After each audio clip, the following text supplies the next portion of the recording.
right, okay.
Good morning all. We're here today for the hearing in the matter CFI 2, 2016, Das Real Estate versus National Bank of Abu Dhabi Pjsc before Justice Sir David Steele. The claimant is represented by DNA Piper. Lead counsel is David Thomas QC. The defendant is represented by Clifford Chance. Lead counsel is James Abbott. Good morning. Yes, Mr. Thomas. May it please your Lordship, I appear for the claimant applicant, Mr. Abbott. Is for the defendant respondent. It's my application for interim injunctions. Yes. Has your Lordship had a chance to look at the paper? Yes, I think I've done my homework. Although I wasn't too sure what my homework was. I read the statements that were referred to in the respondent's skeleton, which I may have mislaid. Where's everything gone? Anyway, never mind. Leave that for a minute. I received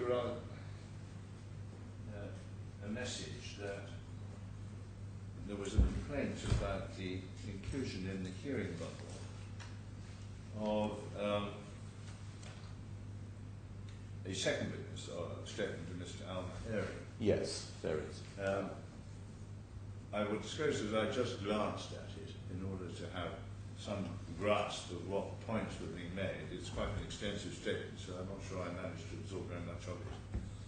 So I didn't I didn't heed the suggestion I should leave it completely alone, but I haven't really studied it.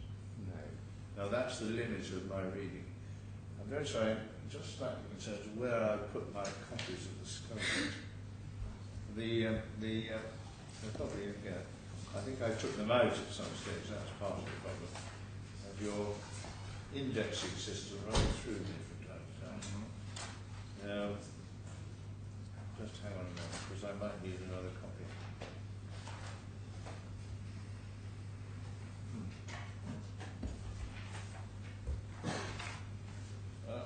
Are the skeletons in the bundles? I think they are in the bundles, yes, although I must say I've got mine loose as well. Because I took them out, and now I can't find them. Yes, I have mine loose. Your Honour, the respondent skeleton is not in the bundle, actually. I think the claimant is. Well, I'm slightly puzzled where my copies have disappeared to. Anyway, there it is. Let's not waste time. If you have a spare copy, each of you, of your skeleton, I'd be extremely grateful.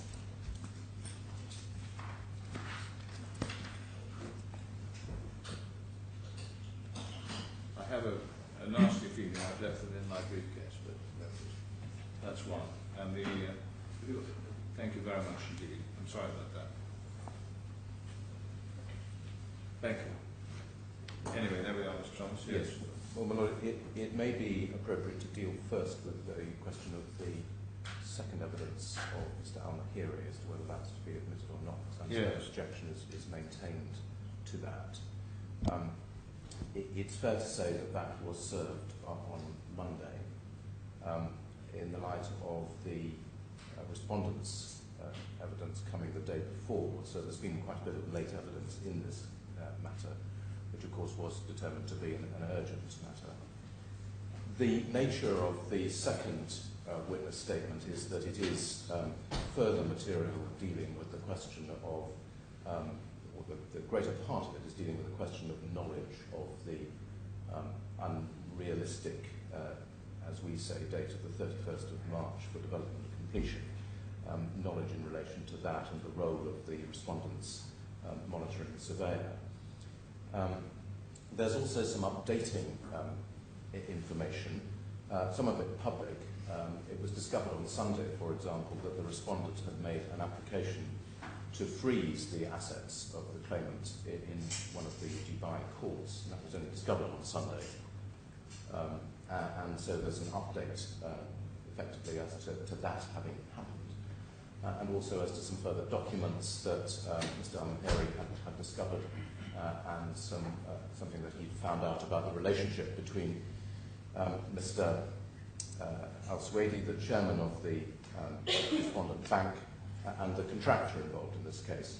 So updating information that he'd discovered and further material about knowledge of the status, effectively, of the development at the time of the... And as a first blush, it occurred to me that whilst the updating and additional documents might be responsive, the material relating to knowledge was not responsive, it was just, it was additional. That's an entirely fair comment. It is additional material that Mr. Al-Mahari discovered in the interim. It's not a brief statement, it's quite a long, detailed statement. Well, my Lord, it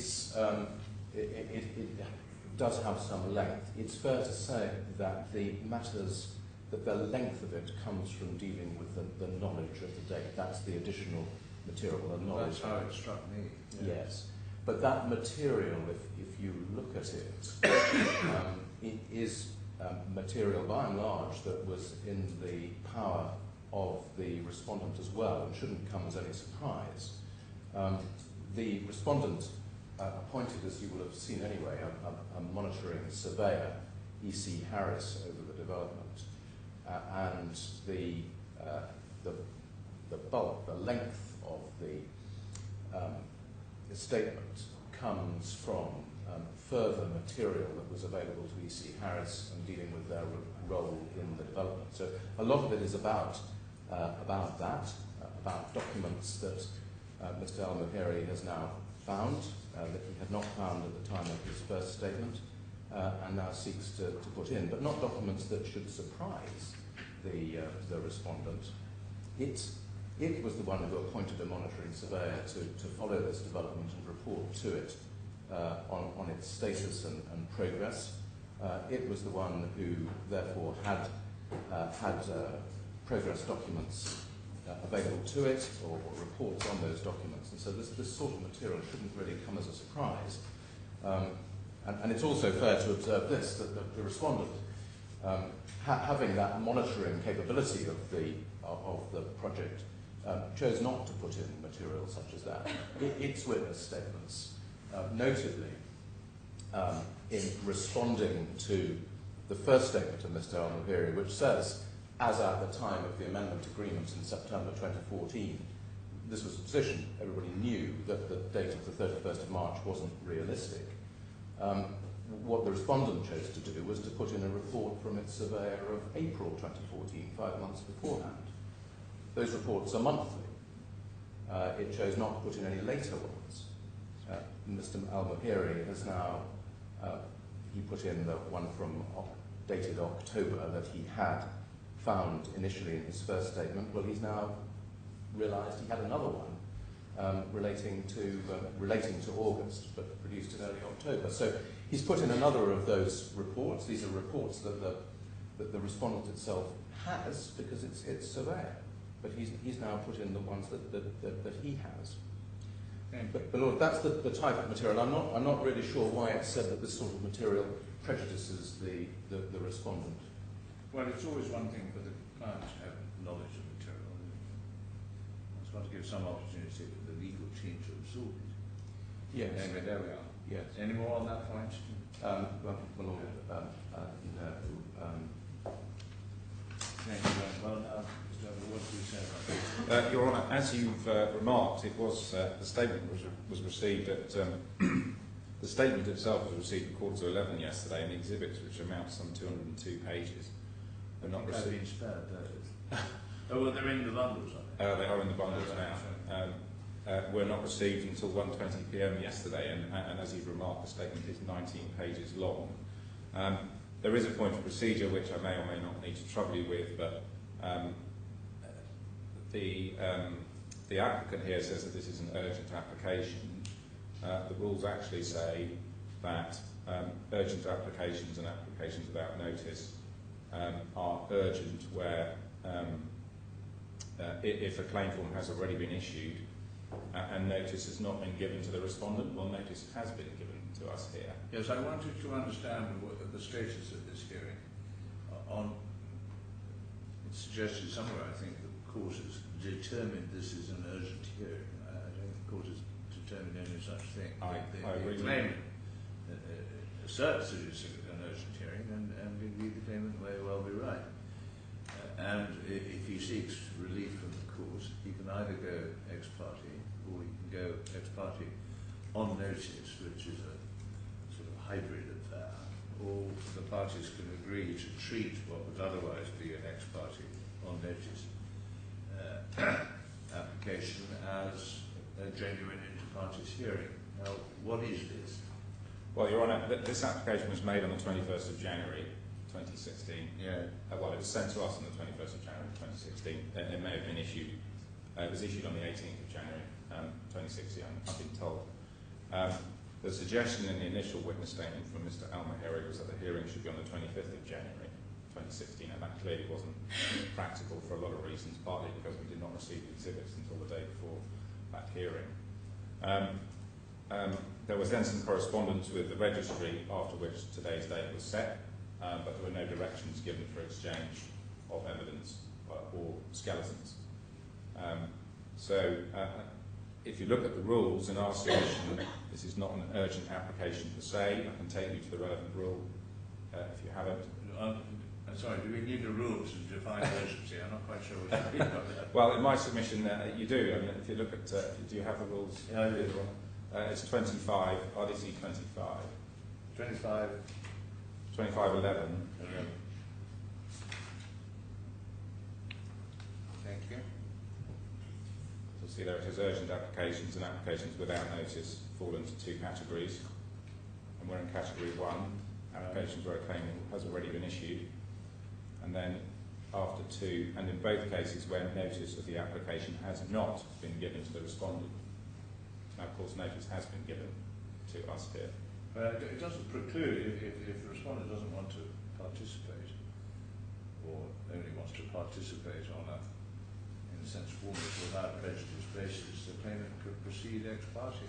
Of course, the claimant would have to establish to the court's satisfaction if relief seemed appropriate, that it was appropriate to proceed without hearing from the respondents. Yes, Your Honour, I accept that. I mean, so maybe it's for Mr. Thomas to tell me where we are with this. But, sorry, since I'd rather divert it from... As we're in the rules, Your Honour, if you permit me, I can take you to... my learned friend, I think, has sought to rely on correspondence on 2513.1, which reads, applications dealt with at a court hearing after issue of a claim form. The application notice, evidence and support should be filed by the court 2 hours before the hearing wherever possible. That's clearly dealing with a situation where it's an extremely urgent application. I'm not sure about that. I think it's dealing with ordinary. Just that's any application which, in respect of which presumably there must be provision for in my submission, of 14 days. The relevant rule is 2517.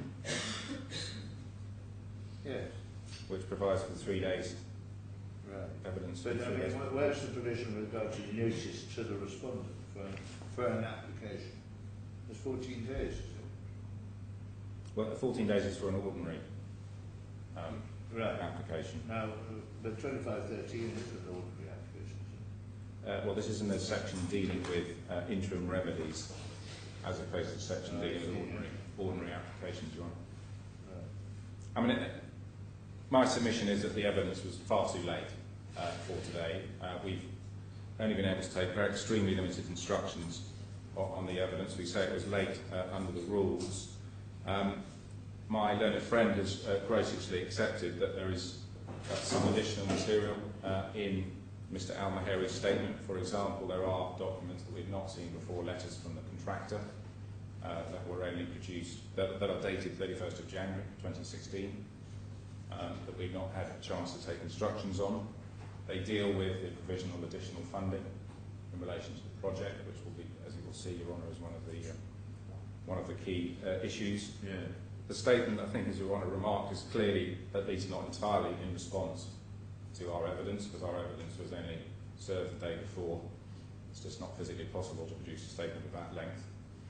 That's entirely in response to our statement. So we do say that we would be prejudiced by the admission of this evidence, particularly where a party is seeking mandatory injunctive relief. And we stand to suffer serious irreparable harm if the injunction is granted.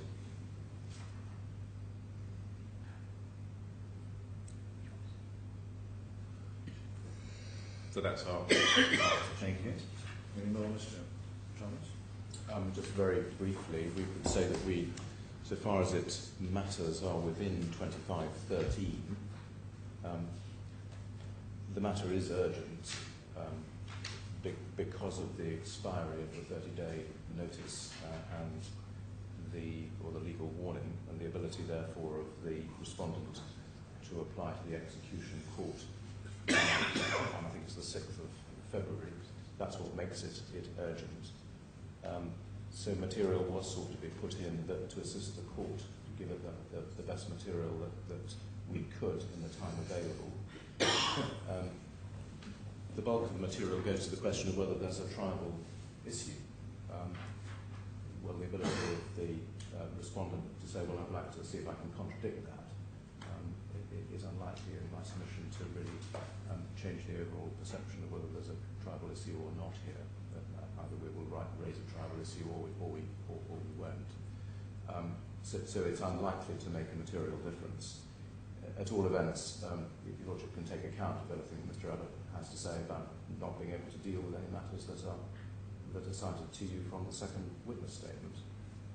It can also be protected by having liberty to come back to court if the respondent, if the orders are granted and the respondent afterwards considers that any of the evidence that was put before you was wrong and it would have contradicted and it would have made a material difference, then it would have liberty to come back to court to raise that matters with your Lordship.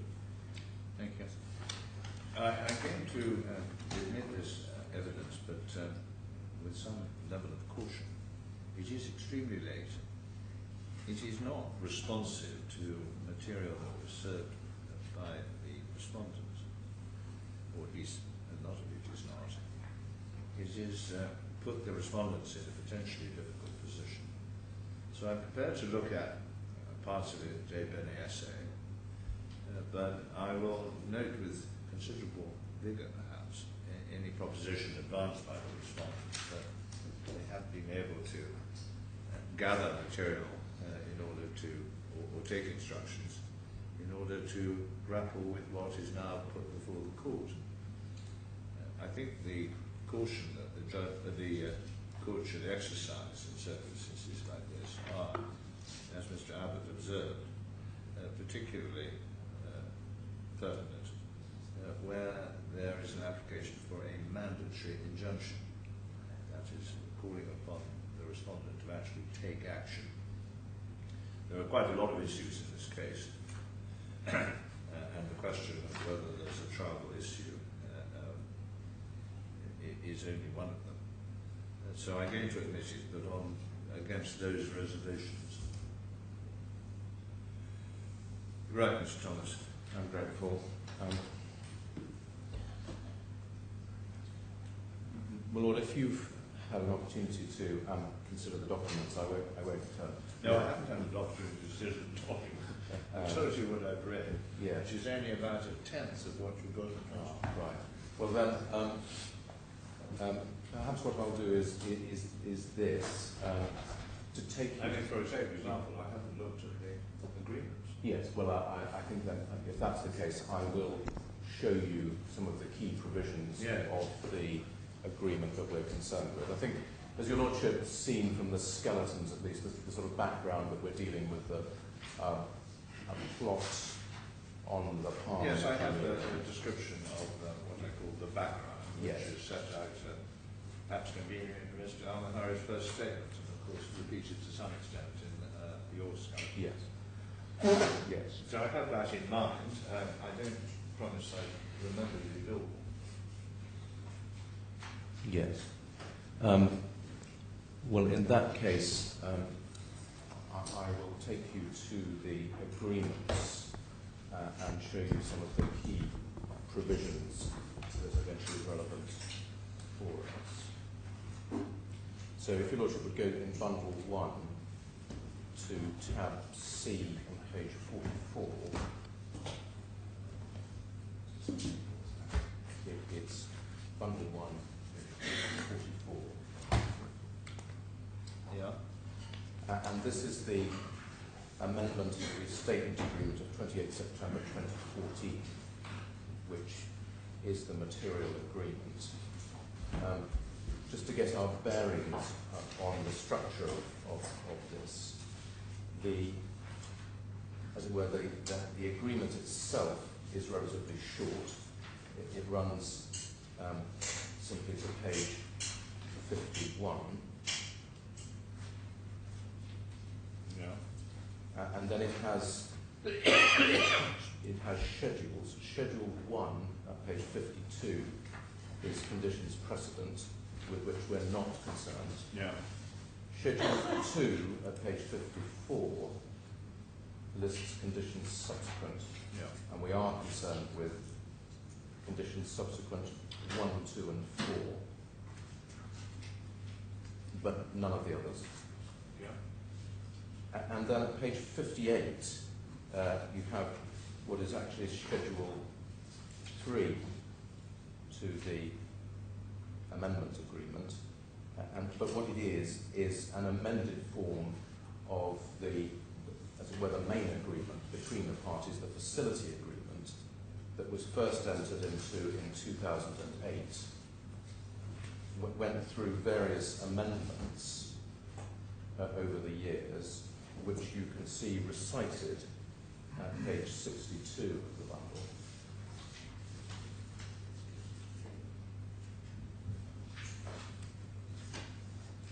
Yeah, so you see that it started life on the 4th of June 2008 with a 708 million term loan facility, and then there were amendments in 2010 and 2013, and then there's then this further amendment in September 2014,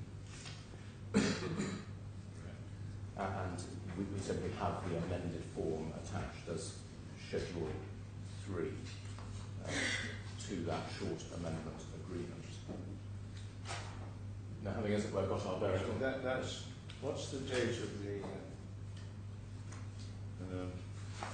restatement agreement? It's the 28th of September. Is that day? It's that day, 28th of September. This is the pack of Yes, I got it. Thank you. Just haven't got a date at the beginning of the facility agreement itself, no, but it's because it's Schedule 3 to the main agreement. Yeah. That's where it is. It effectively has the same date. So, having got the structure of it, can I show you some of the terms with which we are concerned? Yeah. I think in the amendment and restatement agreement itself, I should show you clause 5.3 at page 49.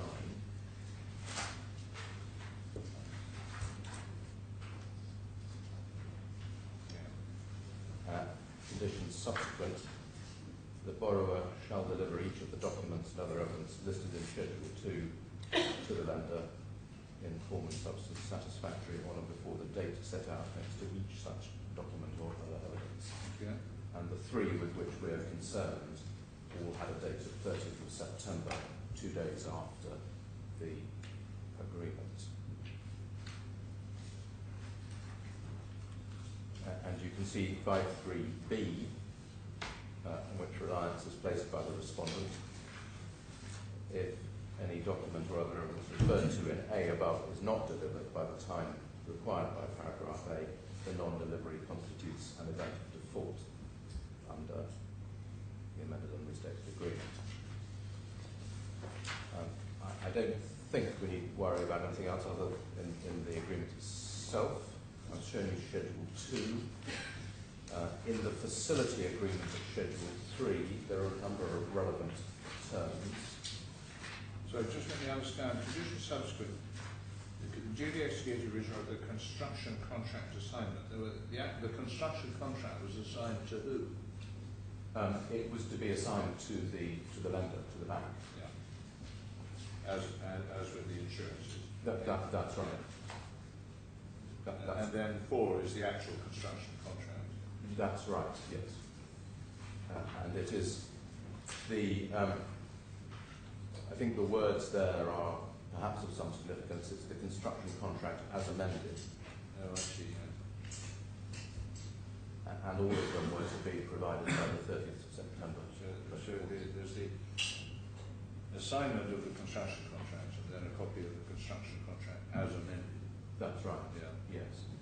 And I think it's accepted now by the respondents in their evidence that as they put it, because 4 wasn't done, 1 and 2 couldn't be done. That's how they, I think, put it. Can I then show you some terms of the That's common ground, isn't it? I'm not sure I understand it, but well, what it's I think the way it's why is put, 1 and 2 dependent on 4? well, what is said by the respondent's witness is that the construction contract was to be renegotiated. This causes a difficulty, I think, for the respondent that I'll come on to, but what the witness says is that what was actually anticipated would be received was the final construction contract that was being negotiated in 2014 and 2015. Yeah. But that's what they wanted to receive and didn't. And because that wasn't received, there was no final contract price agreed, Yeah. and the assignment both of the contract and of the insurances was dependent upon having that final agreed price so couldn't happen. That's how they put it. So by the date of this agreement, which is September 2014, the original construction contract and the original contractor's insurance assignment did not exist. The original contract certainly did exist. That went back to 2010. Right. And I don't understand there to be any dispute that the respondent had that. Right. And the contractor's insurances assignment, that presumably was dated 2010. There's no material before you on that. We've only got the 2014 documentation, and these are the documents that were to be provided. I'll come on and when we get some help on that. Yeah. Okay. I'll take you to the relevant evidence when we get there, if I may. But I think it makes sense to show you some more terms of this agreement first. I think, firstly, the basic obligations of the bank to provide the facility.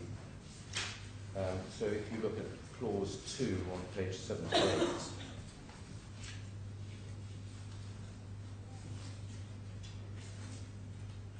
you will see that the bank was to make available facilities, facilities A, B and C.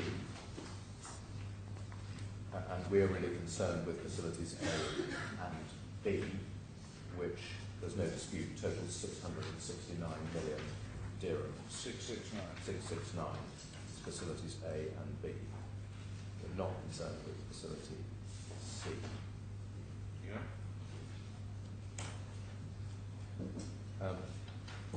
And then clause 5.4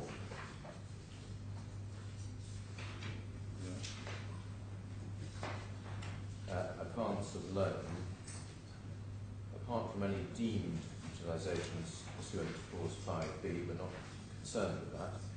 If the conditions set out in this agreement have been met, the lender shall make facility A and facility B available to the loan disbursement account through its facility office. So essentially, if the conditions in the agreement are met, the facility is to be made available. And we say that the lender is in breach of that clause by not making the facilities available.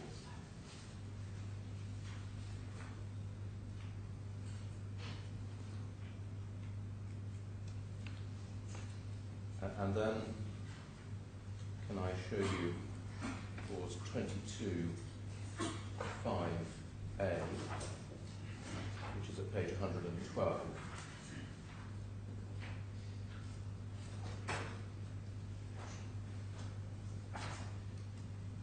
Clause relied upon by the respondents. Bottom of the page, the borrower shall procure that development completion occurs no later than 31st of March 2015. So that's the other clause obligation relied upon by the respondent. Essentially, it relies on what it says are 4 events of default under this agreement to say that they are allowed to cancel the facility and not make it available to us.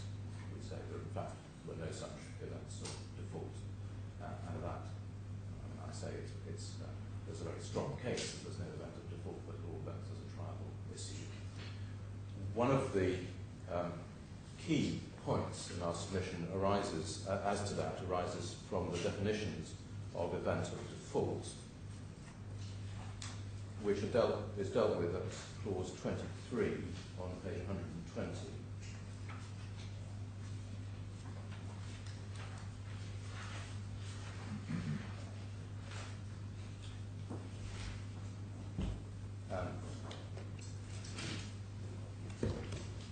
So each of the circumstances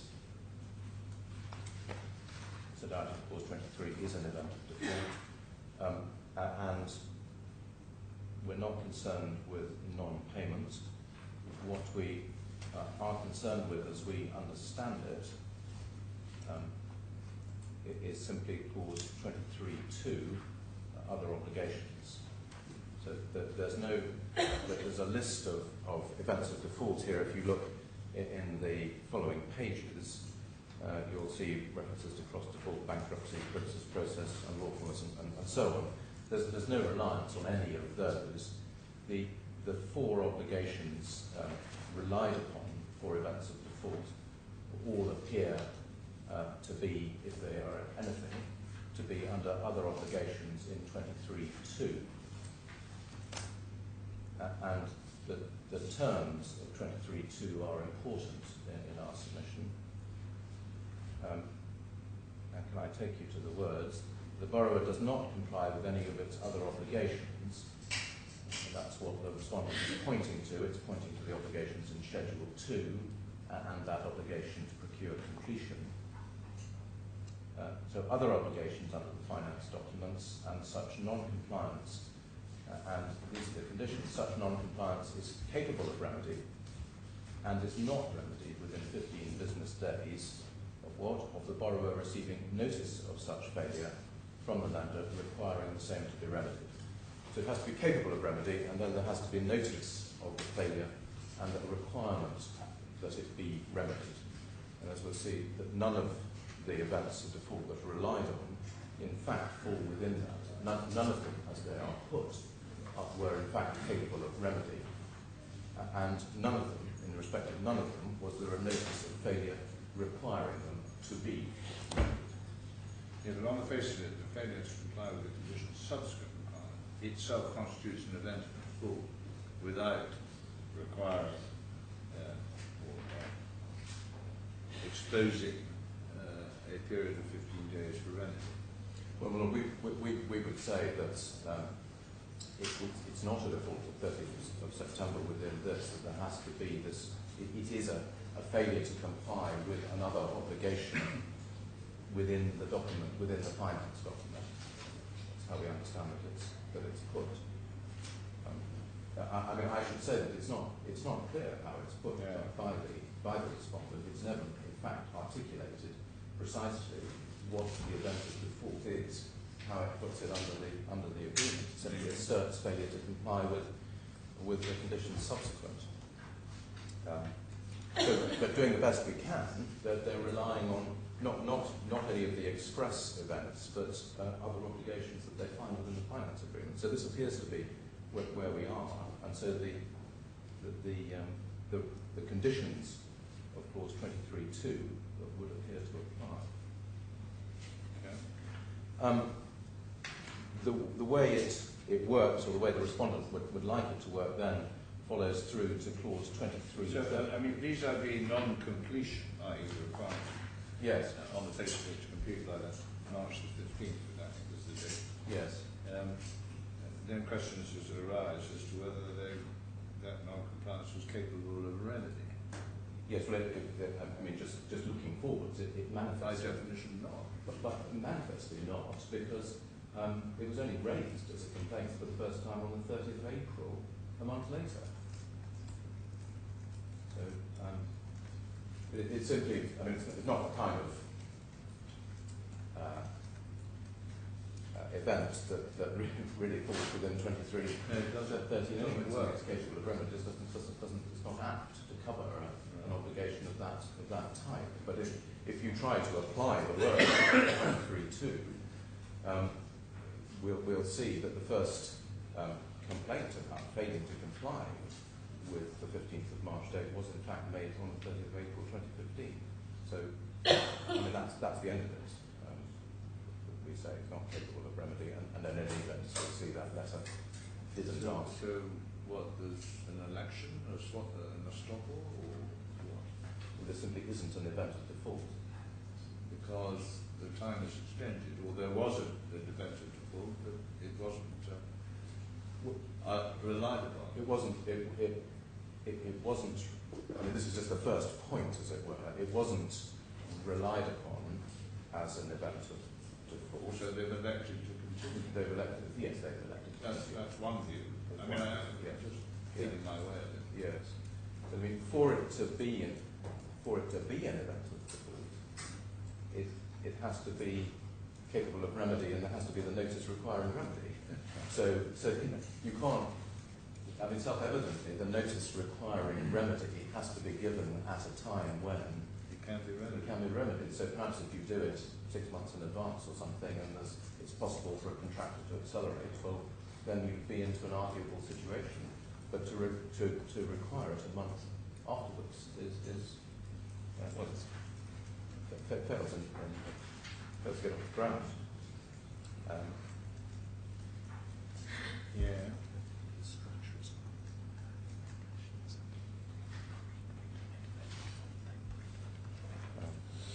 That's right, Mr. Delcus is just referring me to.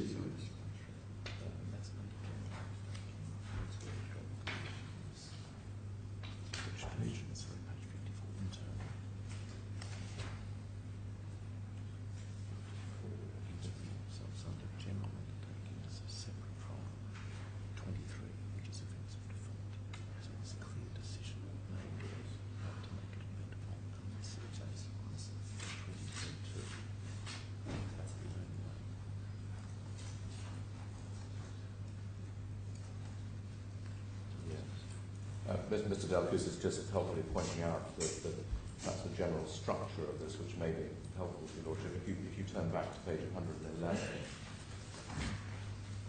you see what clause 22 is dealing with, which is the clause in which under which the obligation to procure completion applies, and it's saying the undertakings in this clause 22 remain in force from the date of this agreement for so long as any amount is outstanding under the final document, any commitment is in force.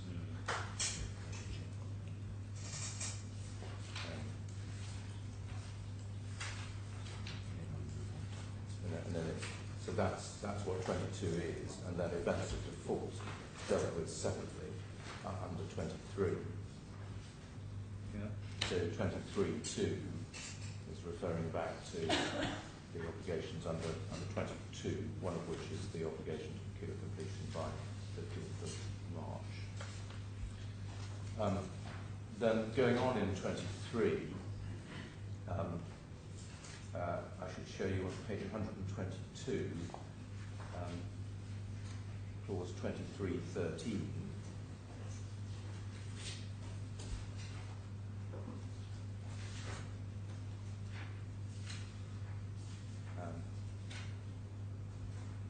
Acceleration, which is how the respondent, as we understand it, says that it has an entitlement to cancel the available commitment after the occurrence of an event of default. So that's what it relies upon for its entitlement.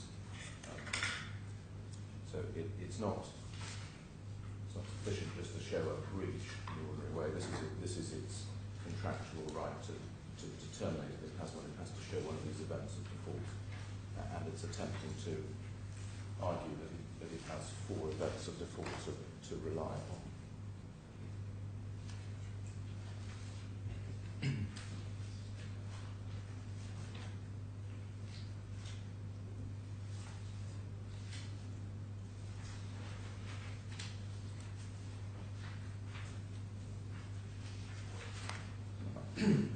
That I think is there's one more term that I should show you, definitely, and that's clause 34 in relation to enforcement, and that's on page 127 of the bundle.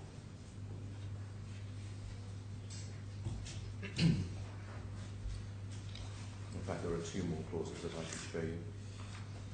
So there's a live issue on jurisdiction. There is a live issue of jurisdiction, yes. There are, I think, three jurisdictional points. And it may be that we need to turn to those next. But this clause is obviously significant to those. So this court has exclusive jurisdiction to settle any dispute arising out of or in connection with this agreement, including a dispute regarding the existence, validity, or termination of the agreement. And then you see B and C that back that up. And then D, which is for the benefit of the lender only. The lender shall not be prevented from taking proceedings against the borrower relating to a dispute in any other courts with jurisdiction. To the extent allowed by law, the lender may take concurrent proceedings in any number of jurisdictions. Notably, the borrower is not entitled to do that. It's only the lender.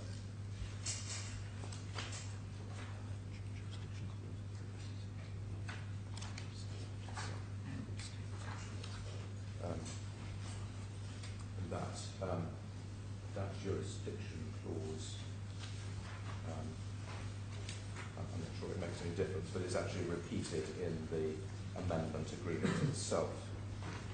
If there are any doubt about it, it's clause 10 of the amendment agreement at pages 50 to 51.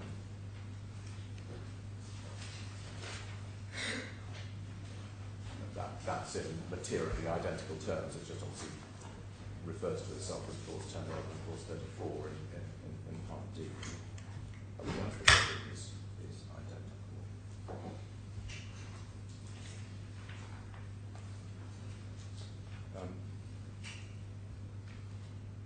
Lord, there's a question now of I think having set that out and having seen the main key facts from the witness statement, the first witness statement, and the skeleton, whether we now deal with the jurisdiction points, which I have to deal with to show you why we say we have jurisdiction, or whether you would prefer that I, as it were, deal with the tribal issue and take you into the arguments and evidence on that. And then well, I suppose jurisdiction is a threshold point. Yes. Yes. Well, you better help me. Yes. Well, that's what I thought was probably best to do, in which case I'll deal first with the jurisdictional points that were raised in Mr. Abbott's skeleton. And so I think there are three main points. So if I can, it's probably convenient if you have this skeleton. Yeah. And you pick up the points that he makes. Well, the first point is on service. the service, really. Yeah. Yes, it is.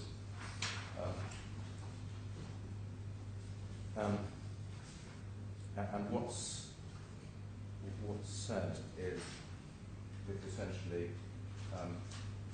you served out of the DIFC, out of Dubai, and serving out of Dhabi, you have to use a court process server, and you, as you do in Dubai, you have to translate the documents that you are serving, and you didn't do that, so service is bad, and so there's no jurisdiction. That's what's being said.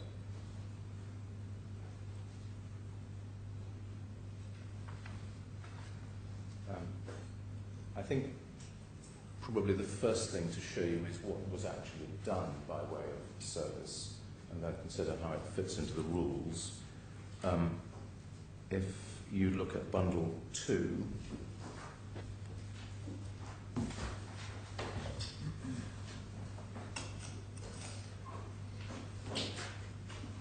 and turn to page 689. Behind the tab, relevant documents are behind tab 9A. You say 689. 689 dot. There's a clip of documents starting at 689. I'm afraid I don't have that.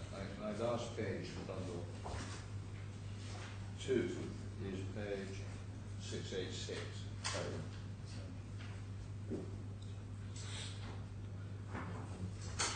And I think Bundle 3. got it, bundle 3. It may be that the different people's bundles have been split at a different place. No, I definitely don't have 68. Oh, it's 689. It's 689.1 to 14. No, I'm afraid in the next bundle I have, it starts at first at 687, it goes straight from 689 to 690. So, oh, here it is. It's under 9A, I've got it now, bundle 3. Yes. Yes, I've got it now. Okay. If then I'll show you what was done. If you look at, if you start at 689.3.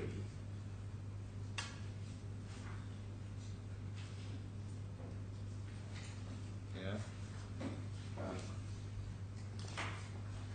You'll see that here was service by courier, fax and email on the Beitul Hikma law firm in Abu Dhabi. Beitul Hikma, you may have picked up from the documents that you've seen. If not, I'll show you where the lawyers who have served formal notices on the claimant prior to this hearing. So they were the law firm that were currently acting. They were served courier, fax and email at that Abu Dhabi office. Then if you turn over to 689.5, they were also served at their office in Dera, Dubai. Yeah. At 689.7, they were also served at another Dubai address that they have.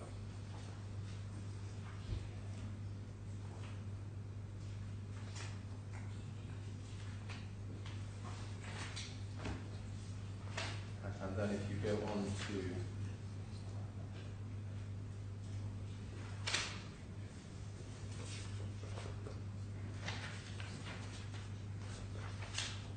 um, 689.14,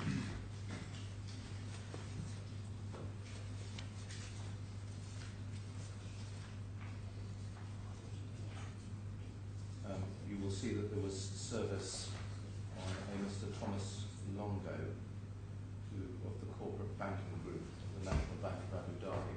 This is highly significant because he's named in the agreement. I should perhaps show you when we're going through the agreement. I'll take you back and show you clause 27 in the agreement, which says that documents can be served on Mr. Longo. So he was served at the bank's address in Abu Dhabi. And then over the page, the chief legal counsel of the bank was also served. That's 689.15.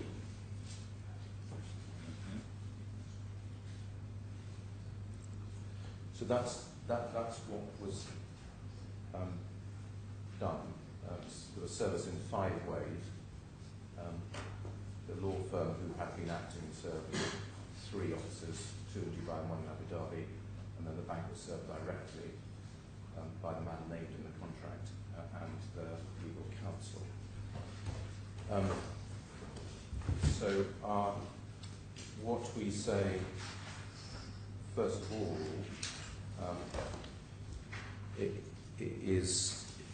relies on the wording of the contract, which may I take you back to. Yeah, I've shown you this first time. But if I can take you back to the facility.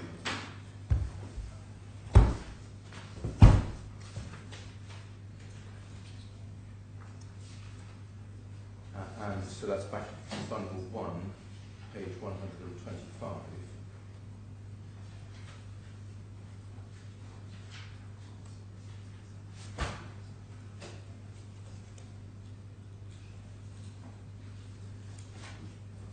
Paragraph 27 notices 27.1. Any communication to be made under or in connection with the financial document shall be made in writing and, unless otherwise stated, may be made by fax, letter or telex. And then addresses, and the addresses and fax numbers of each party for any communication or document to be made or delivered under or in connection with any of the finance documents is, and for the borrower and for the lender, it's Thomas Longo of the Corporate Banking Group, National Bank of Dhabi. And at 27.3, delivery, any communication or document made or delivered by one person to another under or in connection with the finance documents will only be affected if it's by way of fax, letter or telex. And then over the page, 27.5,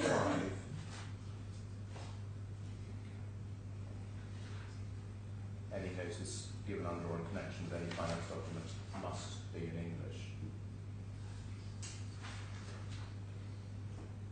So we say it's a complete answer to this point that a claim form falls within the words any communication or document to be made or delivered under or in connection with any of the finance documents that we served it by fax on Thomas Longo in English.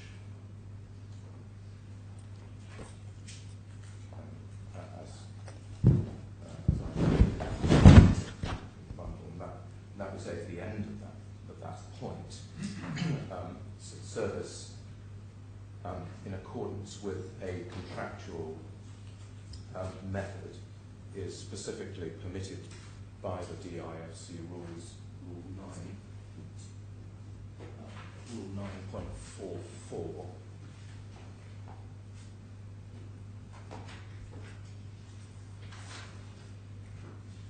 Can I just repeat that another way? Yes.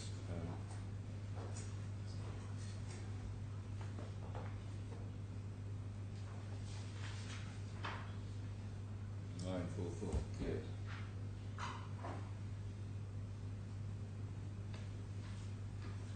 944, where 1, contract contains a term providing in the event of a claim being issued in relation to the contract, the claim form may be served by method specified in the contract.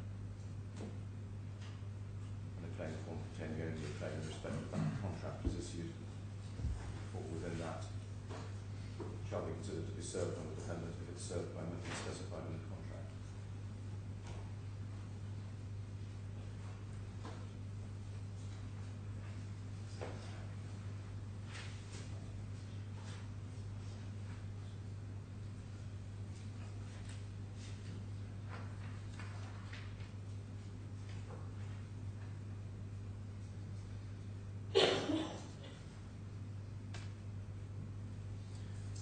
So that we say at the end of that point, but there are backup points if, for any reason, your Lordship were to be against us on that, or we've missed something. Then we would say that we did serve the claim form both in Dubai and Abu Dhabi. It's right to say, of course, that on the claim form, as Mr. Abbott's pointed out, we tick the box that says service outside Dubai. It's fair to observe that when you fill in that form electronically, you can't actually tick both boxes. You have to have one or the other. In fact, we intended always to serve out both outside of Dubai and inside Dubai, so both Abu Dhabi and Dubai, and that's what was in fact done.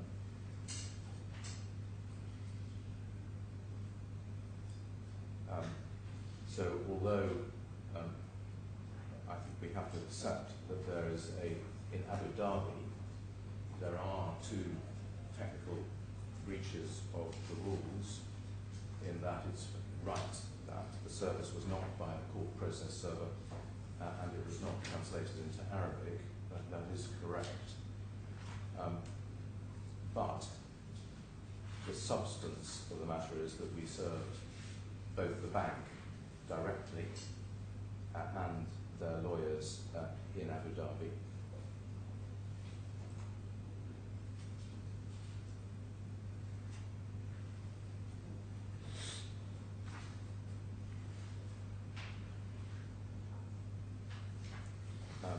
We didn't translate, it's fair to say, but the Lordship, I'm sure, is aware of the amount of time it takes to translate lengthy documents.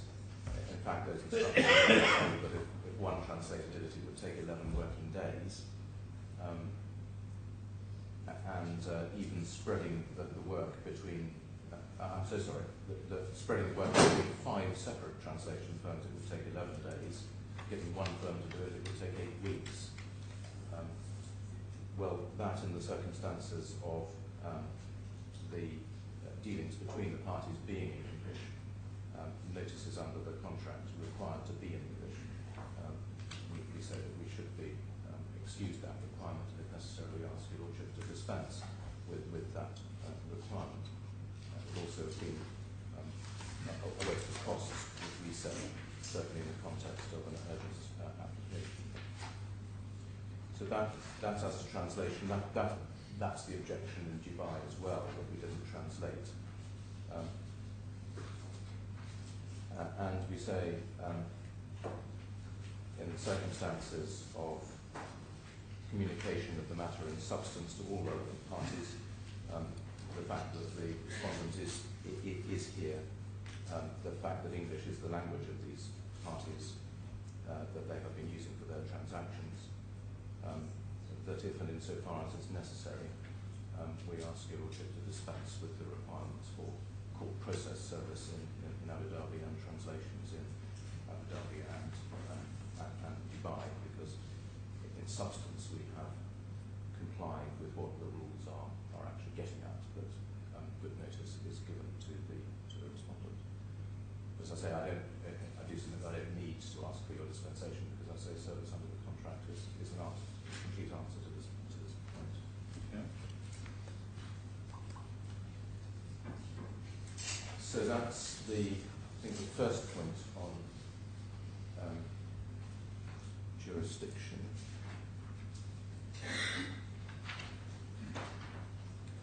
The second point on jurisdiction, I think begins, as we understand it, at paragraph 9 of Mr. Abbott's skeleton.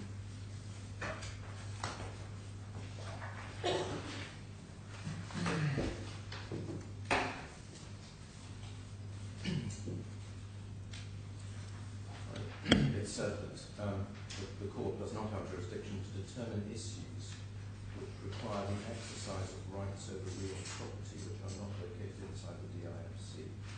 And Article 32 of the Civil Procedure Law, Article 32(1), is quoted, and which refers to actions in rem and actions for possession. Jurisdiction is vested in the court in whose area the real property is located. Well, we say that the answer to this is straightforward as well. The claimant's action is not an action in rem in respect of real property, and it's not an action for possession. We're not trying to enforce or require or cancel a right or declare any right property. We're not seeking to enforce any right that's good against the whole world in the sense of an action in rem. We're simply seeking to stand on our contractual rights, our rights in persona. We are saying you are not entitled to cancel this facility because there is no event of default, and you should be required to make it available again, and you should be restrained from enforcing your security that arises from the alleged act of default, because there isn't an act of default. So that's entirely a personal action against the respondent, not an action in rem. If your Lordship requires any guidance on that proposition, there is an authority actually that the respondent has helpfully put in at tab 1 of its authorities bundle, which is a Court of Cassation decision. And it deals with, it sets what an action in rem is essentially, and deals with Article 32. Interestingly, it deals with real estate actions in personam and actions in rem. That's paragraphs 3 and 4 of this decision. I think the reason that it does that is that Article 32 deals with both of those headings, actions in rem and actions, real estate actions in personam. So it's interesting to see both the real estate action in personam, jurisdiction to try which is vested in the court in the area of the land or domicile that is situated, is an action relying on a personal right in which an application is made for a declaration of an in rem right over land. It's a mixed action based on two rights over land, one personal, the other in rem. Well, we're not even there. We're not seeking to do that. We're not seeking a declaration of that sort. But that's not what's said. It's not, I think, said that this is an action in a real estate action in personam. What's said is that it's an action in rem, and that's paragraph 4. And this deals with 32.1, which is what Mr. Abbott quotes. The effect of the provisions of Article 32.1, as has been held in the precedents of the court, is that a real estate action in rem, jurisdiction to try which is vested in the court within whose areas of land is located, or part of the land is located, the area of one court, and what is that action in rem? It's an action, the subject matter of which is a right in rem of the land. That's simply, it's not the subject matter of our action. The subject matter of our action is the agreements between the parties to provide facilities. Yeah. And that's, I showed you clause 34.1a, and this court has jurisdiction. And the injunctions we seek are simply to preserve the position whilst we seek to enforce our contractual rights. Now, within this section of Mr. Abbott's skeleton, I think there's a separate point, as we understand it, which I think paragraphs 13 and 14 are dealing with something that seems a little bit different, because he turns to the mortgage law.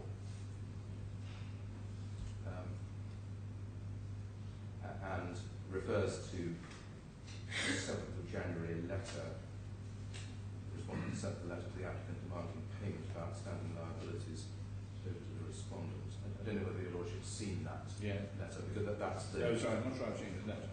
No. Well, I probably have. I don't remember. That letter is important because that's the letter that has a 30-day expiry. It's explained here. They sent a letter to us demanding payment of outstanding liabilities and warned that failure to settle them would result in the initiation of enforcement proceedings under Dubai Law number 14. The process of enforcement under the law involves a series of steps, and the ordinary circumstances will take between 6 to 12 months. As in most jurisdictions, the repossession of property is taken very seriously and safeguards apply. And they quote Article 27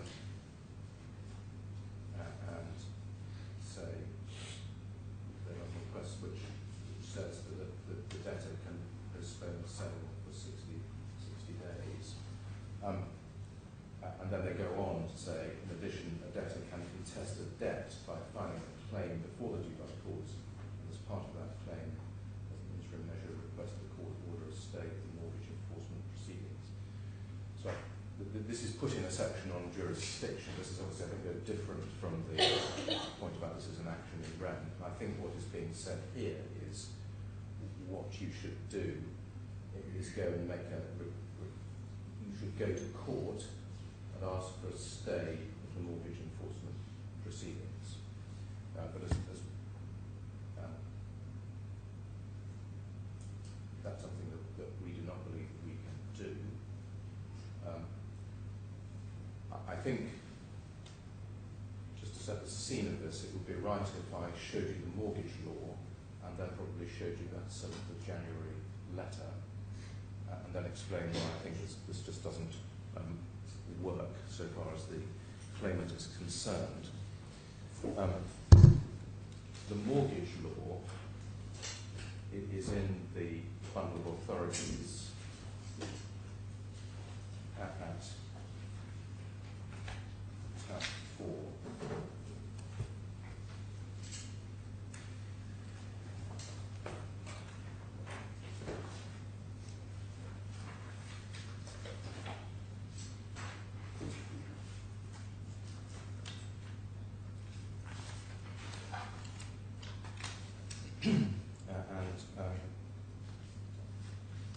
The part that we are concerned with is section 4, which begins on page 8.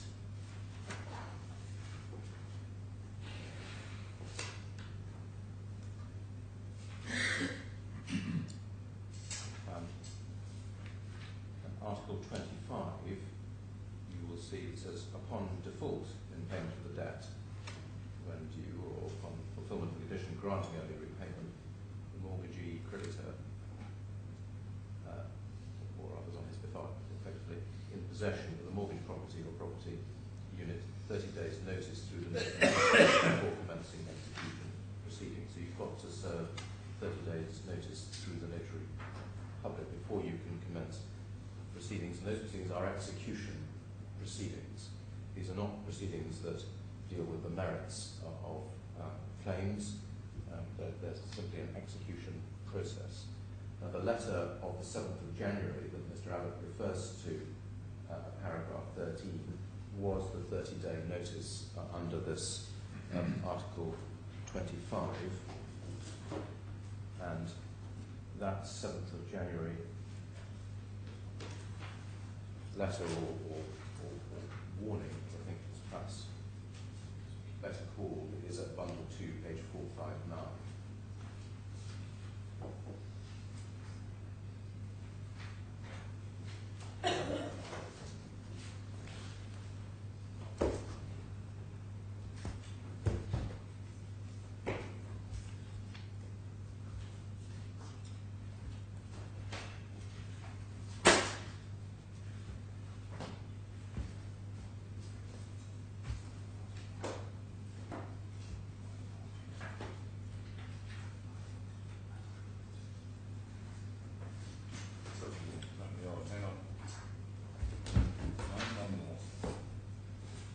Jumps. Page 151 to 488.195. Yeah, your bundle 2. My bundle 2.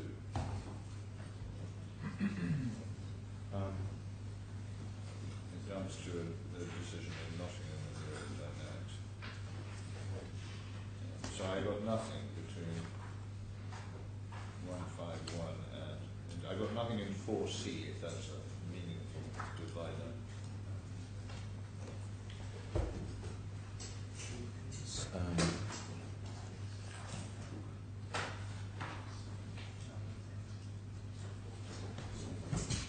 it 4? Somewhere else?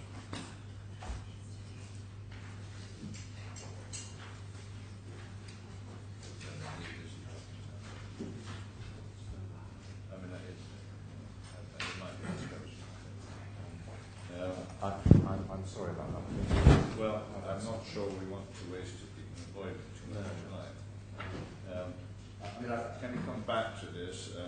Perhaps there are two possibilities. Either we'll take a short break now, or we'll ask you over lunch to try and sort out my files, and we can come back to this particular.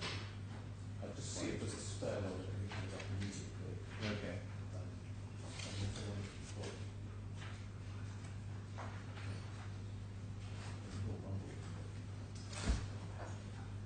I don't know if you have a tab double M, Your Honour, because that's where the letter is. Double N. Double M is. It's in my bundle too, but as you say, I'm not sure whether. Yeah, I've got double M, which is, yeah, it is a translation of a letter. That's correct. 459. That's it. Yes. Yeah? Well, then, oh, of course, one possibility, I do apologise, is I'm looking at the wrong numbers.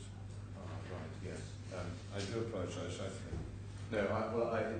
So if one goes further on, the numbers jump to the right Yes. suddenly. That's Yes. what I'm afraid it's my fault. I'm No, sorry. it's not at all your lordship's fault. It's Anyway, you wanted 459. I wanted 459. Yes, I've got it now, yeah. And this is the 7th of January letter. It is. It's the 7th of January letter. And you can see, if you look at the bottom of the page, last paragraph, you'll see that it's served in accordance with Article 25 of Law 14/2008. That's the mortgage law. So this is the 30-day legal warning under Article 25. And then if you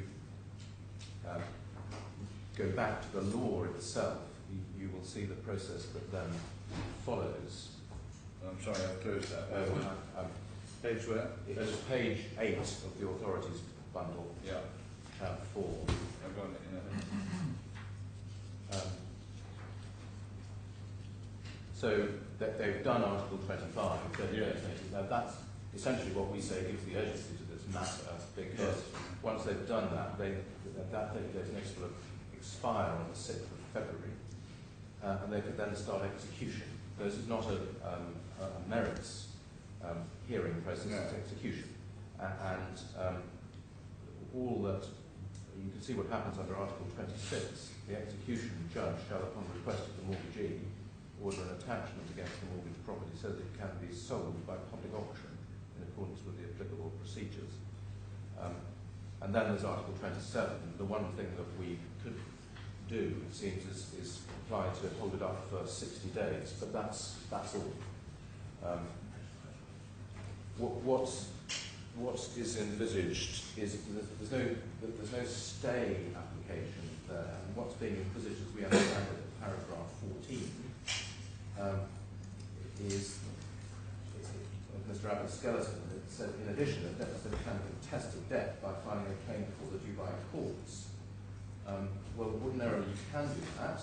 As part of that, you can seek an order for a stay. But that's not the situation here at all, we say, because this isn't a claim, there isn't a claim, a substantive claim in the Dubai courts, and we can't make one, because as I showed you, there's clause 34 of the facility agreement says that the DIFC has exclusive jurisdiction over claims, disputes under the facility agreement. The lender can apply to the Dubai courts, but we are given no permission to do that. This court has exclusive jurisdiction, so we can't apply for a stay. We do not believe in the Dubai court for that reason. We'll be met with that objection. So we can't do that. All we're left with is the possibility of a 60-day delay under Article 27. So what we say is that we are going to end up in a short form, albeit it will take 6 months or more, 6 months to a year, perhaps for the whole process to play out, with the auction being arranged and going ahead. We're then in an unstoppable, effectively administrative execution process, and it's that we seek to restrain. So in truth we say, if it's sought to make this a jurisdictional point, this point is bad as well. It's not jurisdictional. We can't, there's no objection to jurisdiction because we can apply for a stay. That doesn't seem to be a jurisdictional objection anyway, but it's probably wrong because of clause 34. So that I think is that jurisdictional point, or that there may be 2 points within that, the in-rem point and the mortgage point. The next jurisdictional point is the heading lack of jurisdiction to determine this application, paragraph 16 following, where it said in paragraph 17, in relation to the request for a mandatory injunction, it's not just inconvenient to grant relief for the no personam jurisdiction over the respondent, and the respondent applicant no deposits or assets in the DIFC courts. I think this is an objection only to the mandatory injunction and not the prohibitory.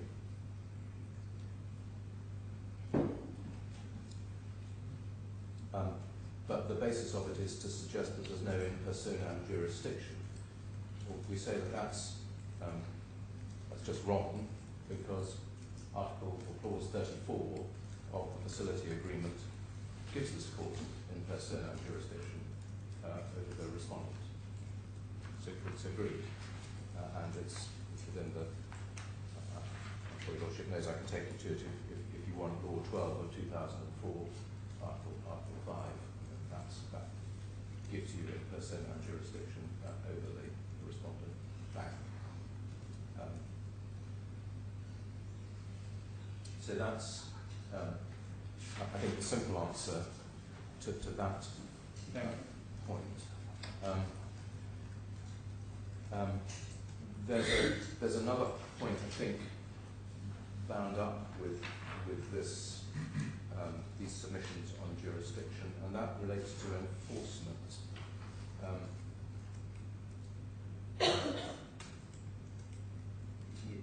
It said that there would be no ability to enforce in the if you made the injunction order, and I think that begins to be developed by Mr. Abbott at paragraph 22 and following.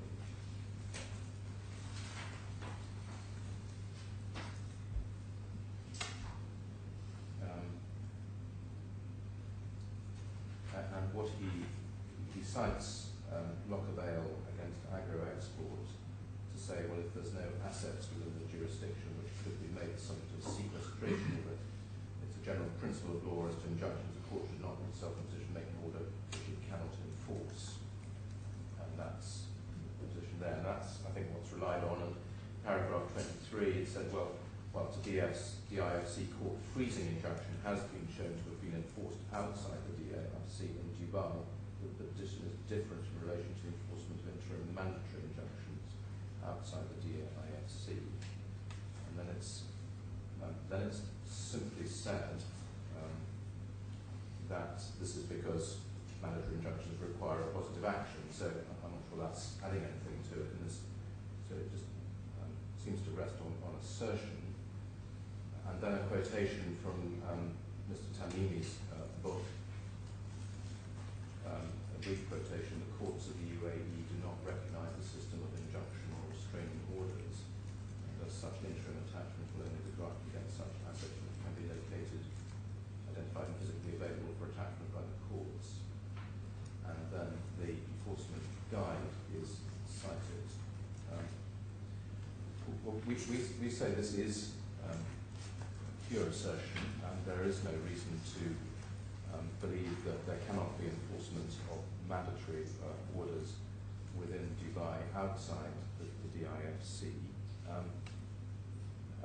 And we say that this is shown by Law 16 of 2011, and indeed is supported by the guide that's been cited. We've got Law 16 is not in the authorities bundle, I'm afraid, but we have got copies here. We've committed to hand one. I gave Mr. Abbott one earlier on.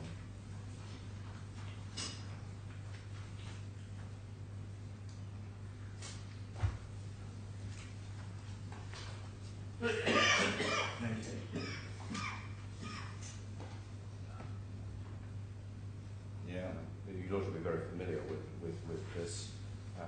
it's Article 7 on execution, and in particular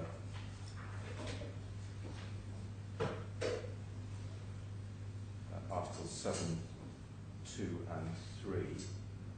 Article 2, the judgments, decisions and orders issued by the courts, as you know, courts as the DIFC courts, and arbitration awards ratified, shall be enforced by the courts. But should the execution fall outside the scope of the centre by the competent execution body outside the centre, according to the procedures and rules followed in this regard, as well as any agreements or memorandums of understanding concluded between the courts and said bodies, according to the following conditions.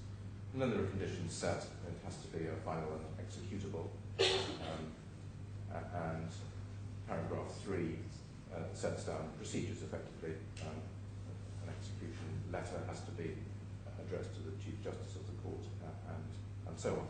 So there are procedures there for execution in Dubai of orders of this court, and there is nothing there, we say, that distinguishes mandatory relief from prohibitory relief, which it's accepted is enforced in Dubai. Nor indeed is there any distinction drawn in the enforcement guide of the court. I hesitate to take your lordship to that. I'm sure you're very familiar with it, but it is at tab 7 of the authorities bundle if you want to look at it.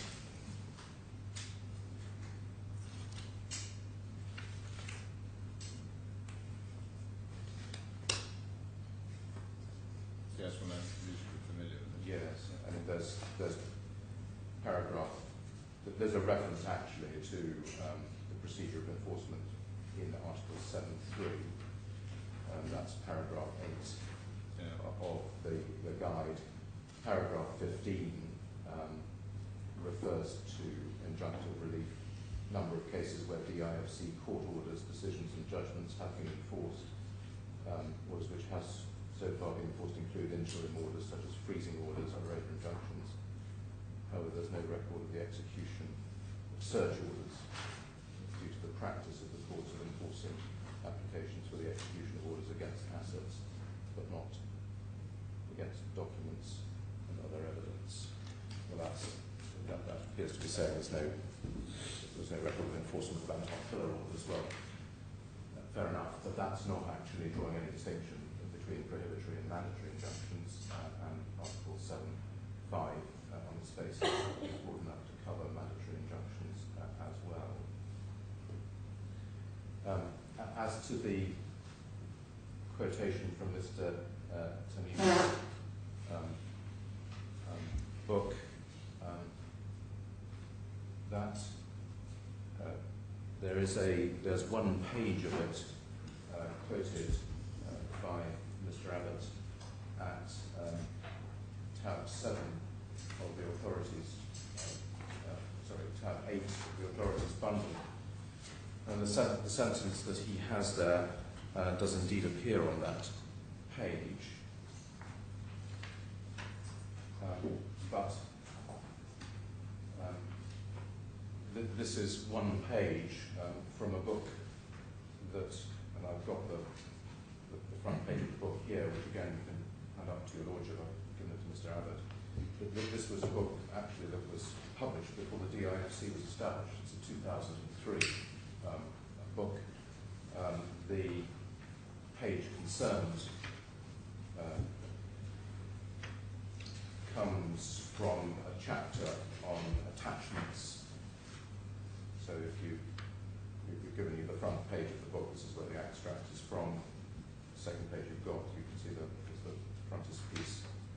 The third page, you can see it was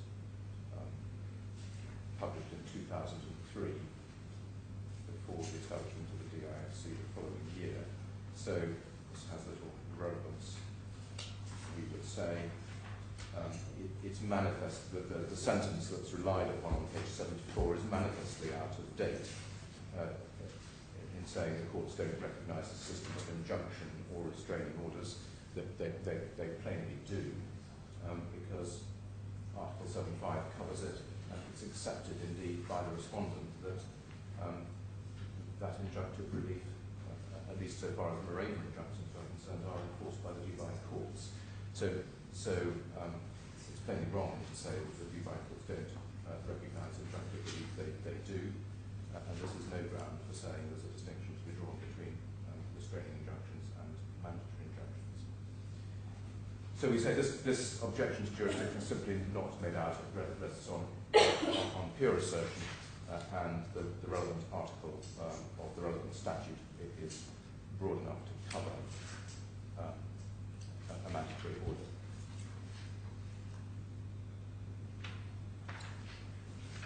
Those, I think, are the jurisdiction points raised by Mr. Abbott.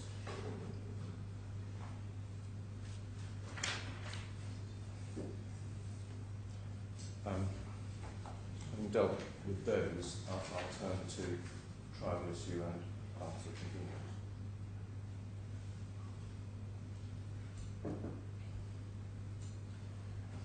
Which we say, in fact, although there's a lot of material being put before you, in the end boil down to actually much shorter points,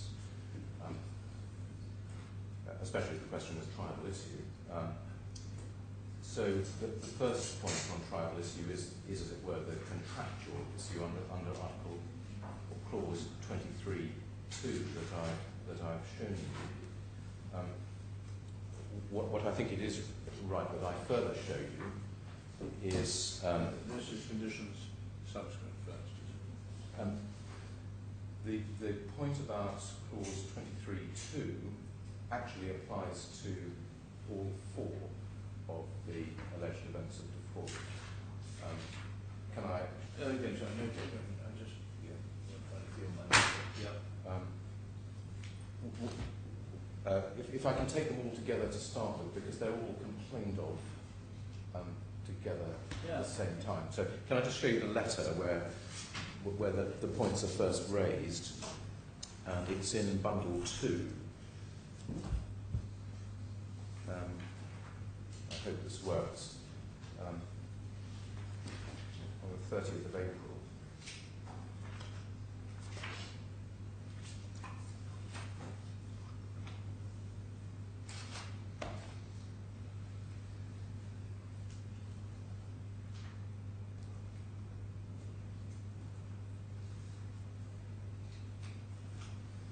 And it's Bundle 2, page 352.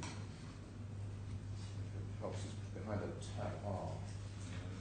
Problem again. Bundle 2 starts. Okay. It says tab big R. 5. Okay. Sorry, then 352.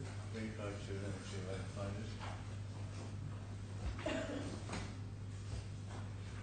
I've got that in Bundle 1.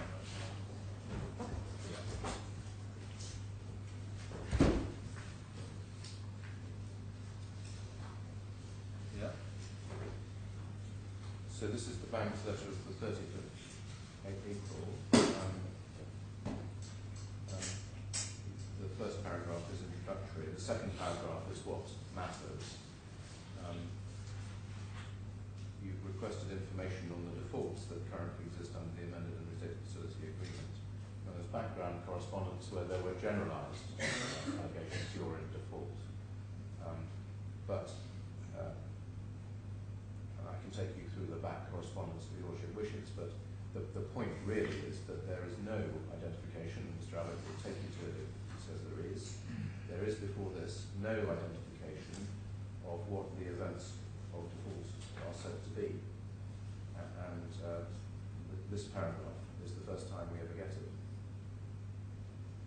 And they're said to be the current defaults, clause 5(3), the subsequent condition subsequent. Rows 1, 2, and 4, and clause 22(5)(a). So those are the four matters, and that's why I said earlier that really there's the respondent is bound to fail in relation to the 31st of March date by making this complaint for the first time on the 30th of April. But the same point, in fact, applies to the conditions subsequent by way of the documents as well.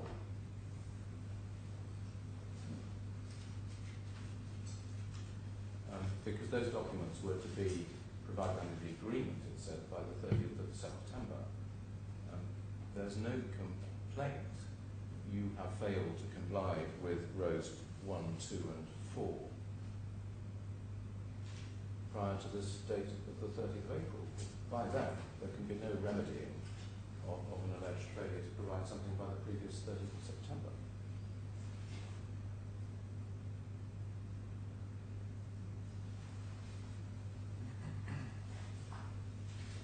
But it's too late. Can't be remedied. None of the 4 can be remedied. In any event,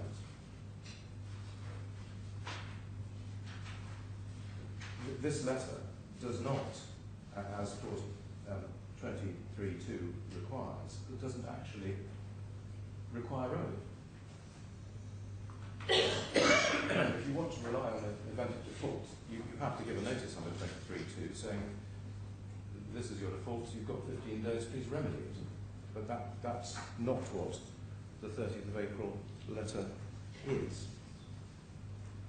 And it's not followed by any such either. What follows is the 21st of May notice of cancellation, which is a 354 of the bundle.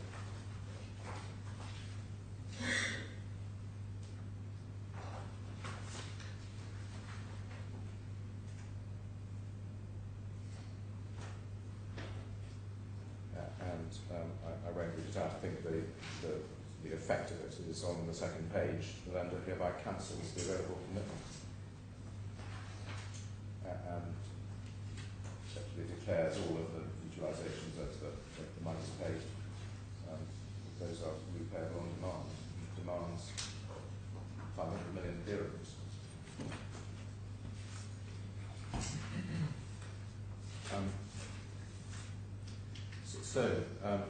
We say, and of course we have a strong case that there's no event of default for those reasons, that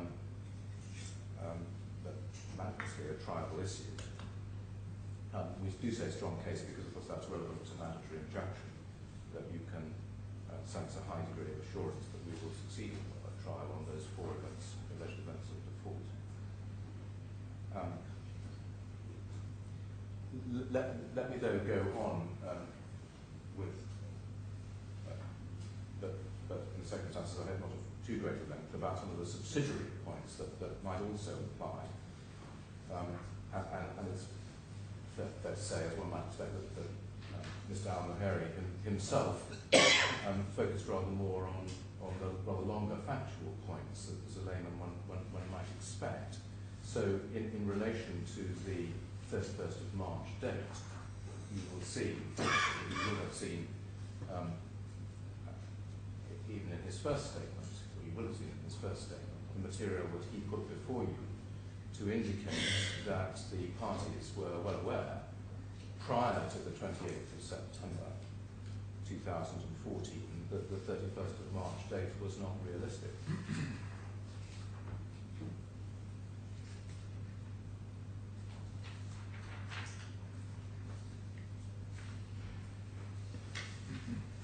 And there is, it's fair to say, more material in the second statement. The context of this material is this, to say, if it's right that everybody knew that that date was not realistic, but although it's in the agreement, it is not proceeding with that contract in good faith to rely upon a date that you knew to be unrealistic to allege an event of default. But that is not performing a contract in good faith. So that's the legal context, the legal foundation of this alternative way of putting it in relation to the March date.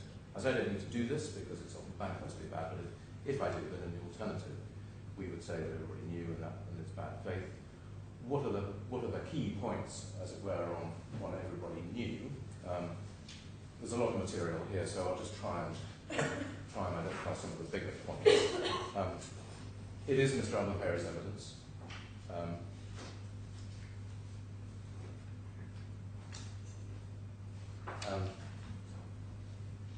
I think then the appointment by the bank of their own monitoring surveyor at EC Harris, which is agreed that they did that, and they did that from March 2014, 6 months before the agreement.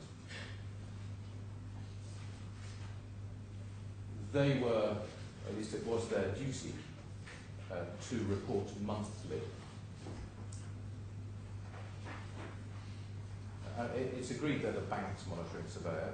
You can see from bundle 3, page 726, that that's their appointment, of their terms, that they were to report monthly.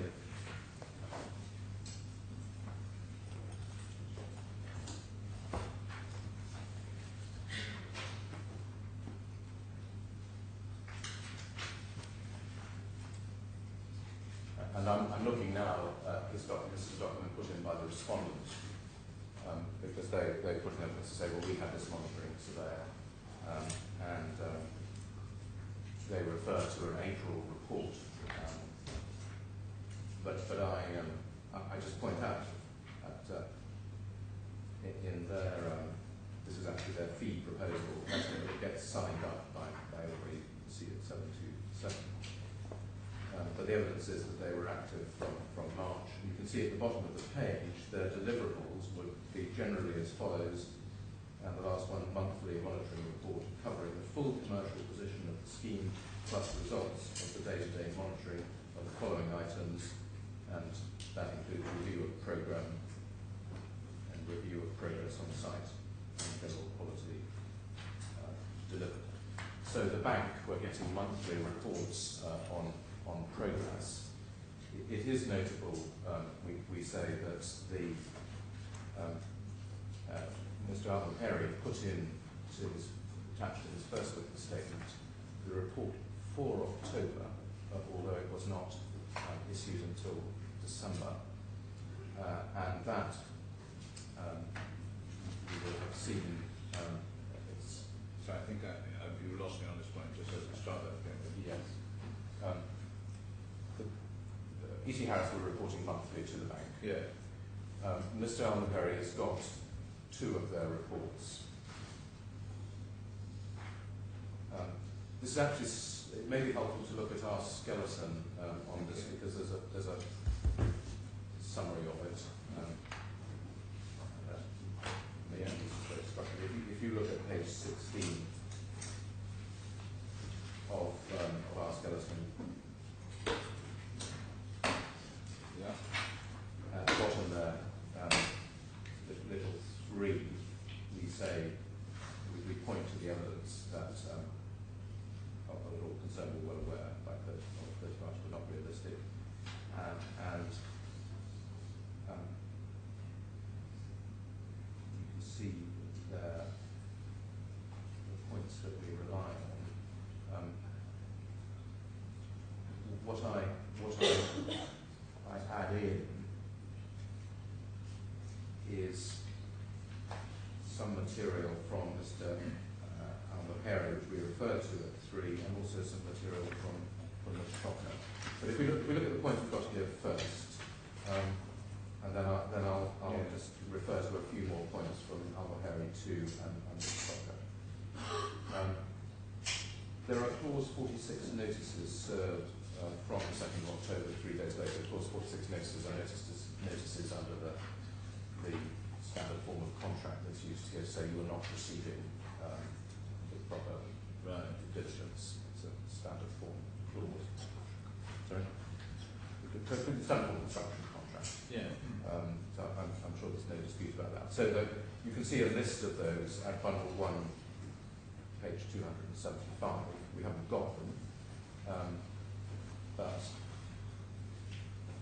they were being served from the 2nd of October.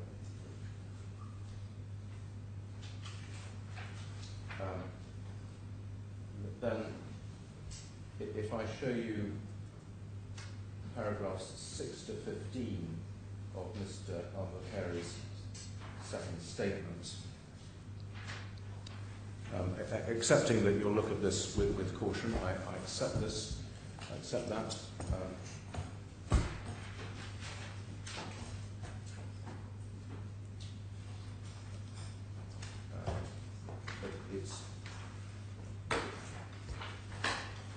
I've got it actually in a separate bundle. I'm not sure whether it's put into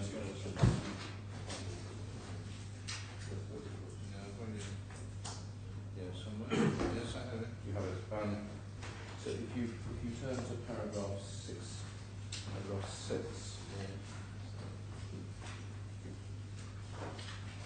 he deals with the knowledge of Pjsc Harris. He's there just saying that they were the appointed surveyor and so they were monitoring. Well, that's, I think, not in dispute.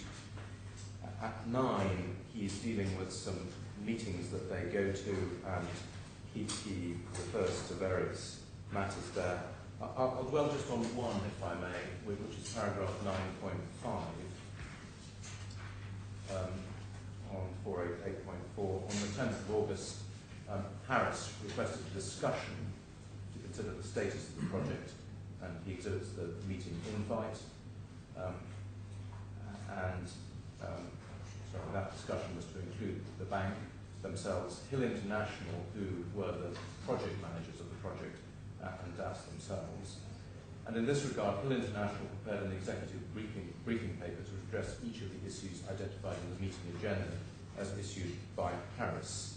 Now, that briefing paper by Hill is attached in the exhibits, and that is at page 488-163, or the big number in the corner is 143. I think I haven't got any of that. That's the exhibits to Mr. Oh, wait a minute, sorry, I'm wondering, hang on.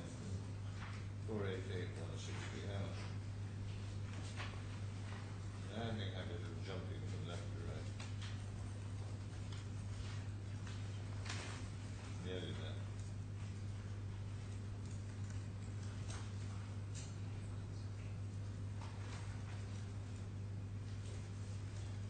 Yeah. So, do you have Wait a it? minute, no. Well, it's a picture of the line of the briefing paper, yeah. Briefing paper. Yes, this is the Hill briefing paper that they've produced for Pjsc Harris. Yeah. And if you go on to 145, you can see it tells us that's what it is.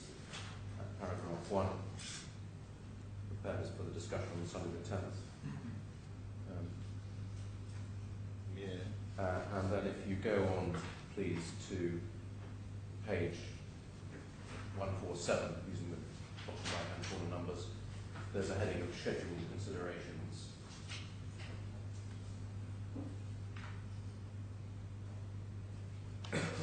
And paragraphs 3.1 and 3.2 are relevant. And 3.1, on the 10th of July, IME, that's Intermass, the contractor, had submitted a schedule with a completion of the 1st of March, but excluding testing, commissioning and approvals. And from previous schedules, that's going to take 4 months. So the actual handover completion date proposed by Intermass in their submission approximates to completion by the 1st of July. Since that the schedules are deficient. Then 3.2 progress. You can see the 4 little paragraphs there. The third of those, the projected handover completion date is consequently currently estimated by HR Hill International, the project managers, as being 1st of August 2015, if the current status is allowed to continue as is. The labour force on site. So there's a report to the bank's monitoring surveyors in August saying July. That's August, is it? That's August, yes. So this paper is dated? This paper is obviously prepared in the first week of August 2015 because it's for a discussion on the 10th of August. Yeah. And for a discussion with the bank's monitoring surveyors. Yeah. So, sorry, 2014. Yeah. 2014. So that perhaps is the most important of the extra documents put in by Mr. Harry. Oh, yes.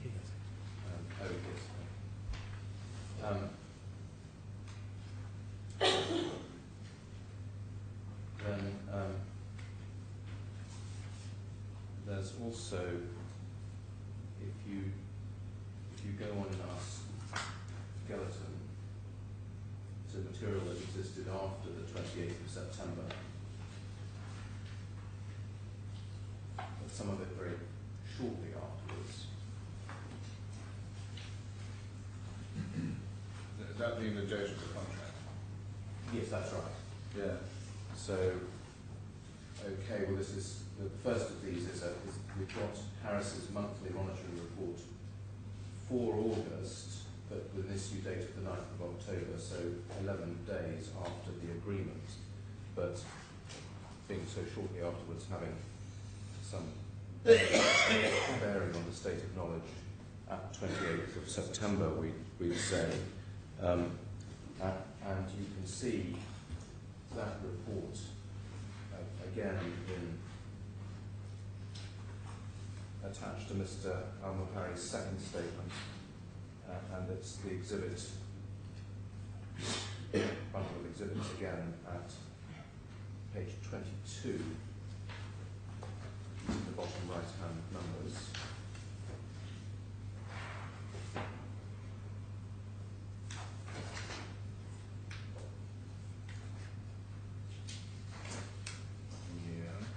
So if you see from page 22, it's labelled August 2014. Page 24 issued on the 9th of October. And then if you go to page 26,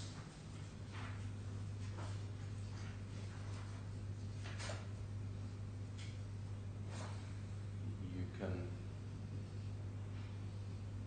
there's an executive summary, and the key line is at the bottom of the page. They're having considered programme in progress, procurement, design and approvals based on the above. It's our assessment the current reported projection for future date 31st of March is not achievable. So 11 days after the agreement, the facility agreement, that's what they are saying. Mr. Al-Muhari doesn't have the previous one. Those are he's put in the ones that he has. What's notable is that the bank, in responding to the material that he did put in, and of course there is material in his first witness statement, Ms. Shocker responds to this in her statement, which is in bundle 3.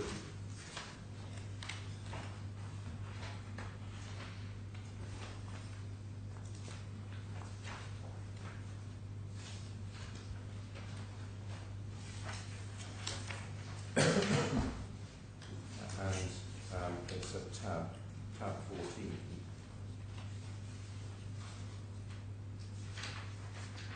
And what this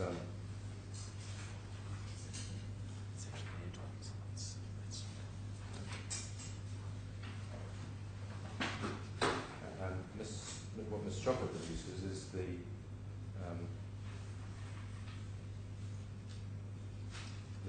Harris report from April 2014.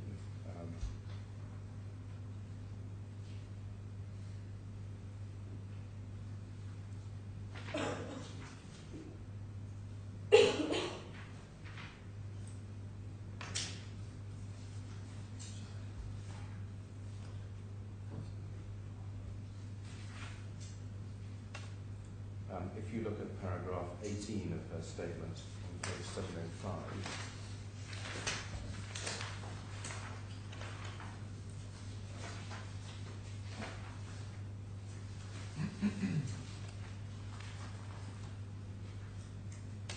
you'll see that paragraph 18, she refers to the appointment of Harris in about March 2014. Exhibits that engagement letter that I showed you, referring to monthly reports. And then she says it culminates in a development budget estimate prepared by Harris in April 2014, and she defines that as the EC Harris report.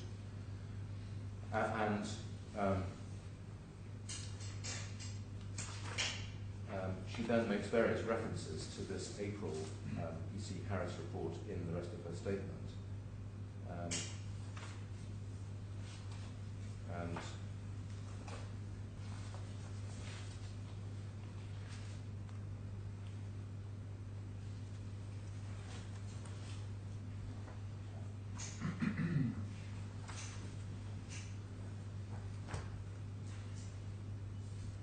so if you go on to paragraph 36, she quotes from the April report.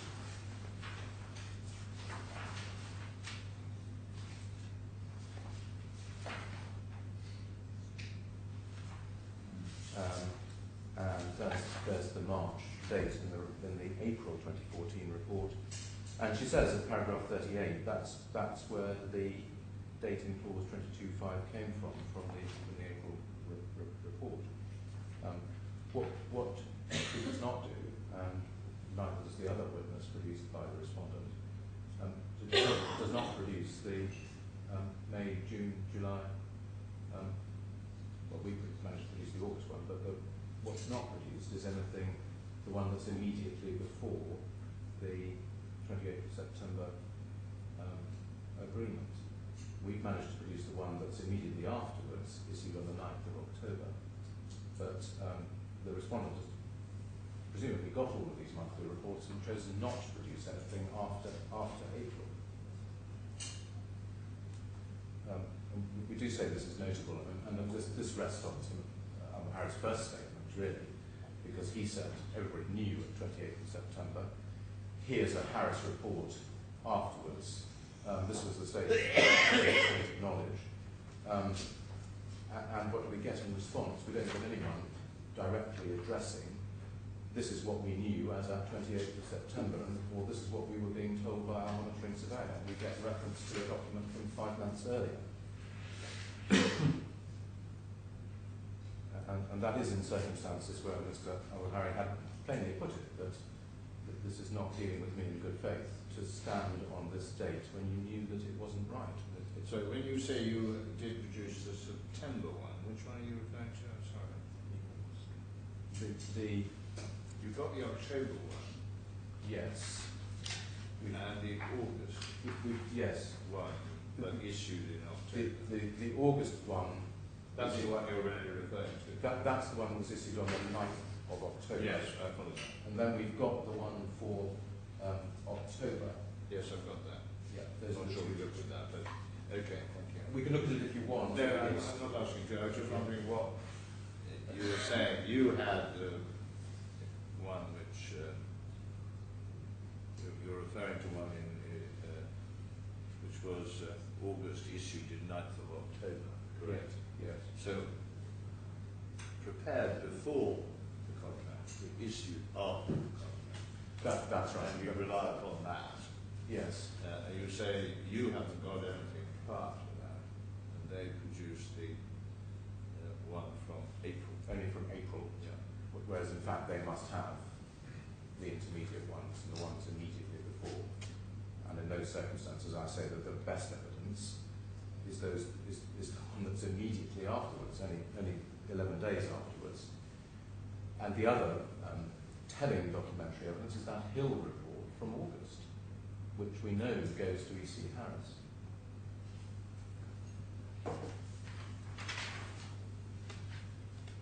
So make sure I know what the Hill report you mean by what? The one that I showed you just now at page 143 of the exhibits to Al-Harry 2. Yeah. That is the August. Well, that's Hill's. Oh, that's Hill's report. That's it, sorry. That's Yeah. Hill's report. So, and So that's 488163. that's I right. have to say the pagination is a nightmare. I apologise I'm with you now. for that. It's the Hill report, as I Yeah.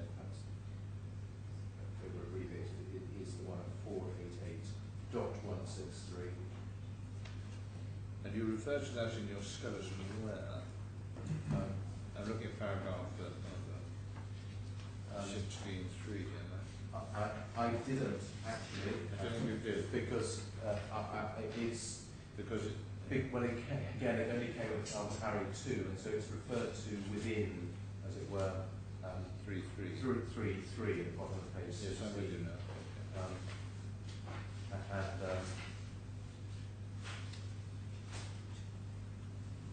I wanted, he puts in various material at paragraphs 6 to 15 and the exhibits that go with it.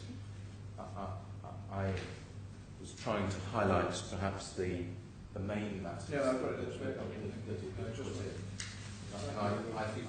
I think the main matters that extra that go in from his second report are the Harris report that's issued on the 9th of October, the Hill report that was prepared in August,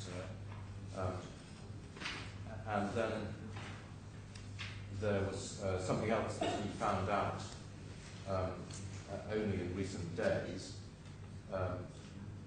which I'll briefly draw attention to at paragraphs 16 to 18 of his second written statement.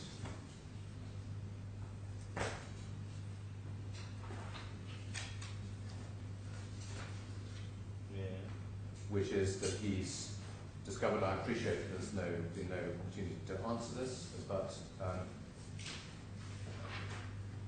he says he's become aware of the fact that the chairman of the bank is in fact a partner of an organisation of which the other partner is the contractor, Intermass.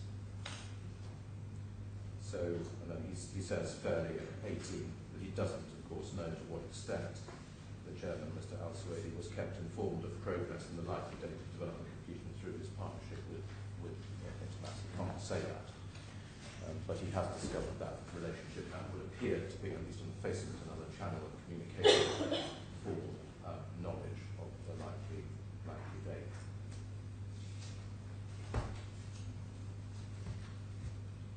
So we do say that we put forward really considerable material and to indicate that there was knowledge that 31st of March date was unrealistic.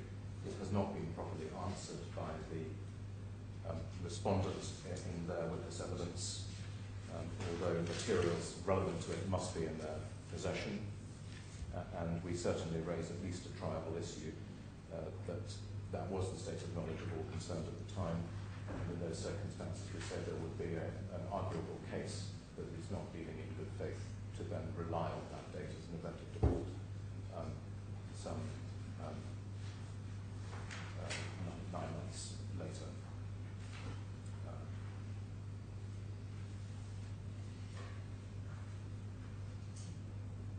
It's also the case, perhaps, I'm sure Your Lordship has this point, that the date is plainly drifting in the intermediate period as well.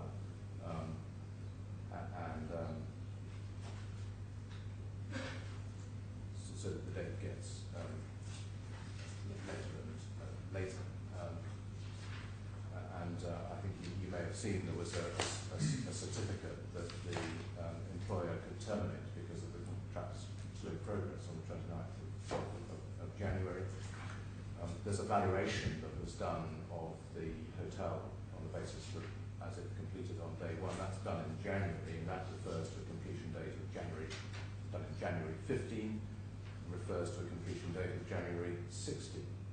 That's point 4 on page 17 of our skeleton. So we've listed out some other points there, and so the date is drifting as the period goes on, and the bank does nothing about it. So, and that's also relevant to good faith, we say, to raising at least a triable issue on it.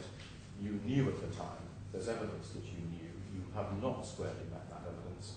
This date drifts. Look at where we were in January 2015. You did nothing about it. You didn't complain that we've not met this date until the 30th of April, a month after the date had passed. And we say that raises, even if for some reason we're wrong about the interpretation of 23.2, which we say is really the end of this matter. But if we were wrong about this, we have at least a trial issue on good faith. That's as to the date. Then if I can go back to the Schedule 2 documents, and I've dealt with the clause 23.2 point on those.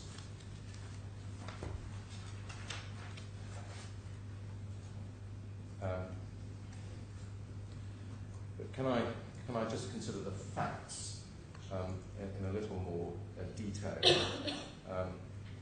as they actually have emerged in the witness statement again of Ms. Schocker on behalf of the respondent. Can I show you Ms. Schocker's statement in bundle 3?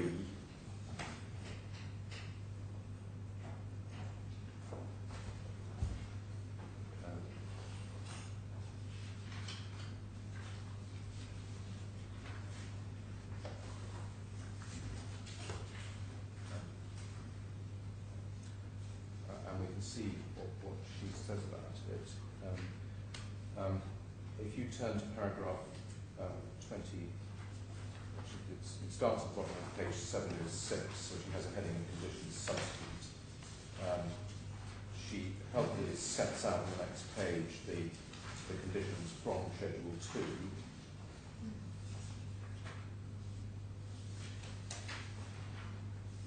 And then at 27, really, she starts giving her explanation. And she starts, most of her evidence is about the construction contract as amended. And she says in 27, it refers to the final amended construction contract being negotiated between the claimants and Intermats. Well, that, of course, is not what the words say, but it seems that this is what the respondent was expecting. And it was required to reflect the enhanced development cost and modified scope of works at 2014. And then at 28, she says, unless and until the final contract was finalised by an amended contract, Harris would not be able to review and authorise invoices. And then at 29, as of the date of this witness statement, the claimant had never provided the final amended version of the construction contract signed by both parties. But I note the claimant provided the following to NBAD after the date of the restatement. And then she says what they had got.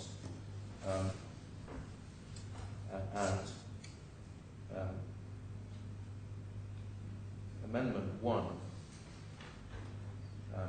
she says they had, but she says it was unsigned. And in fact, it wasn't, Intermats had stated that it wasn't accepted. So that's an amendment that, as far as we can tell, on the current evidence, had not been made. Amendment 2 revised the contract price to that figure. And she refers to the context below in which this amendment was provided to the bank, and she exhibits a copy of it. And then Amendment 3, look at the last line, it's unsigned, so that doesn't appear to have been made. And Amendment 4 over the page, third line, this was never signed.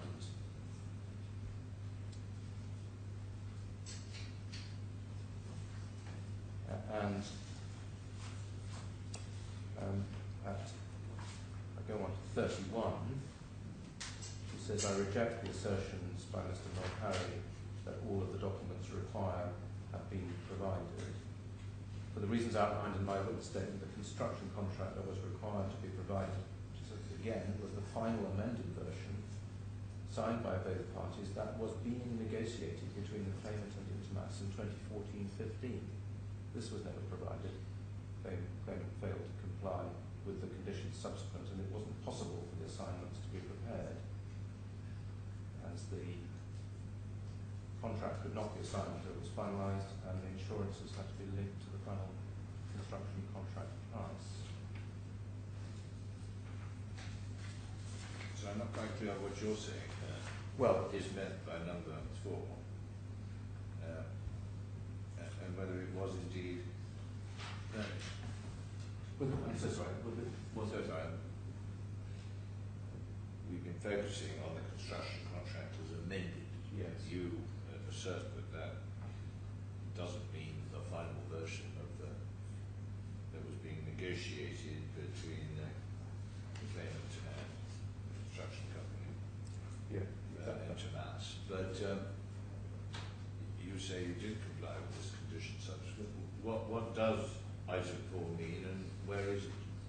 Well, what it literally means is the construction contract as it has actually been amended. Right. And that They have that. And they have that.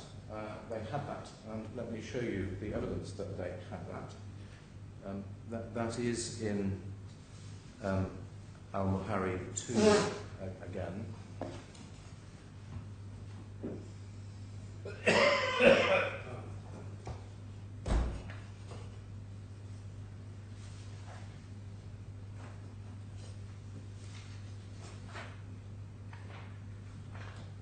And if you turn in that to 488.118, or if it's easier, 98 in the bottom right hand corner. 488.118.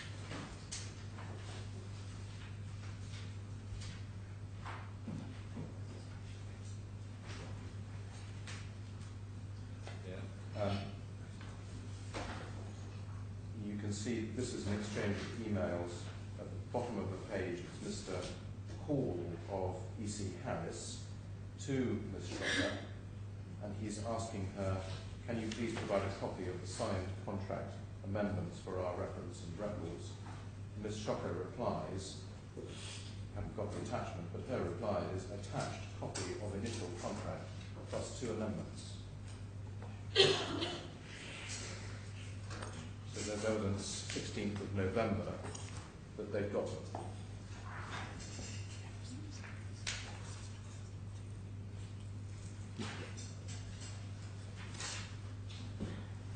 Mr. Al-Harry's evidence in his first statement was that they had the original 2010 contract in 2010.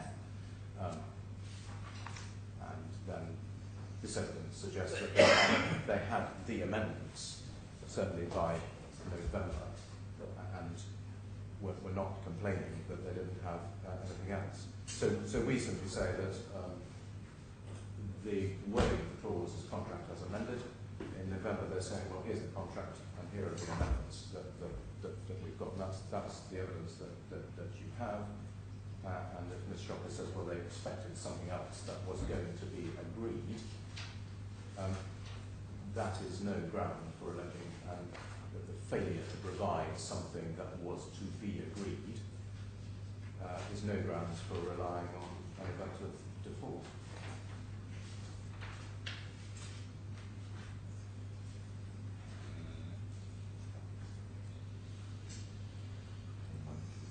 And the other two issues. The other two, I think, follow, and it seems to be accepted by Ms. Schocker. I mean, she seems to be accepting. Well, no. She said she's saying they couldn't be prepared.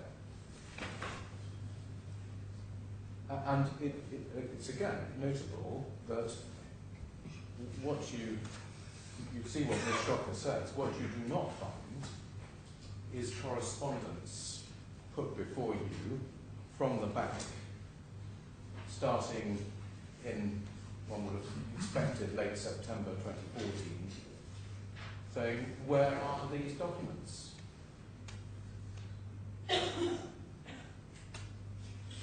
Just doesn't exist. I mean, you see, even in November, you've got correspondence internally in the bank between them and their monitoring surveyor saying, well, this is what we've got. And then she's saying, well, I couldn't. It was impossible to do the other two. So, even on the facts, if we get, I mean, we say we just don't get anywhere near this sort of detail because of the failure to show an event that comes within Clause 23.2. But if you look at the facts, then really there are absolutely no grounds to allege these events of default. we say it's a strong case. Of course, I don't have to do that, but at the very minimum, that there must be a triable issue in this case that there are no events of default. And if there are no events of default, there is no entitlement to revoke the available funds. So that then takes me on to the balance of convenience.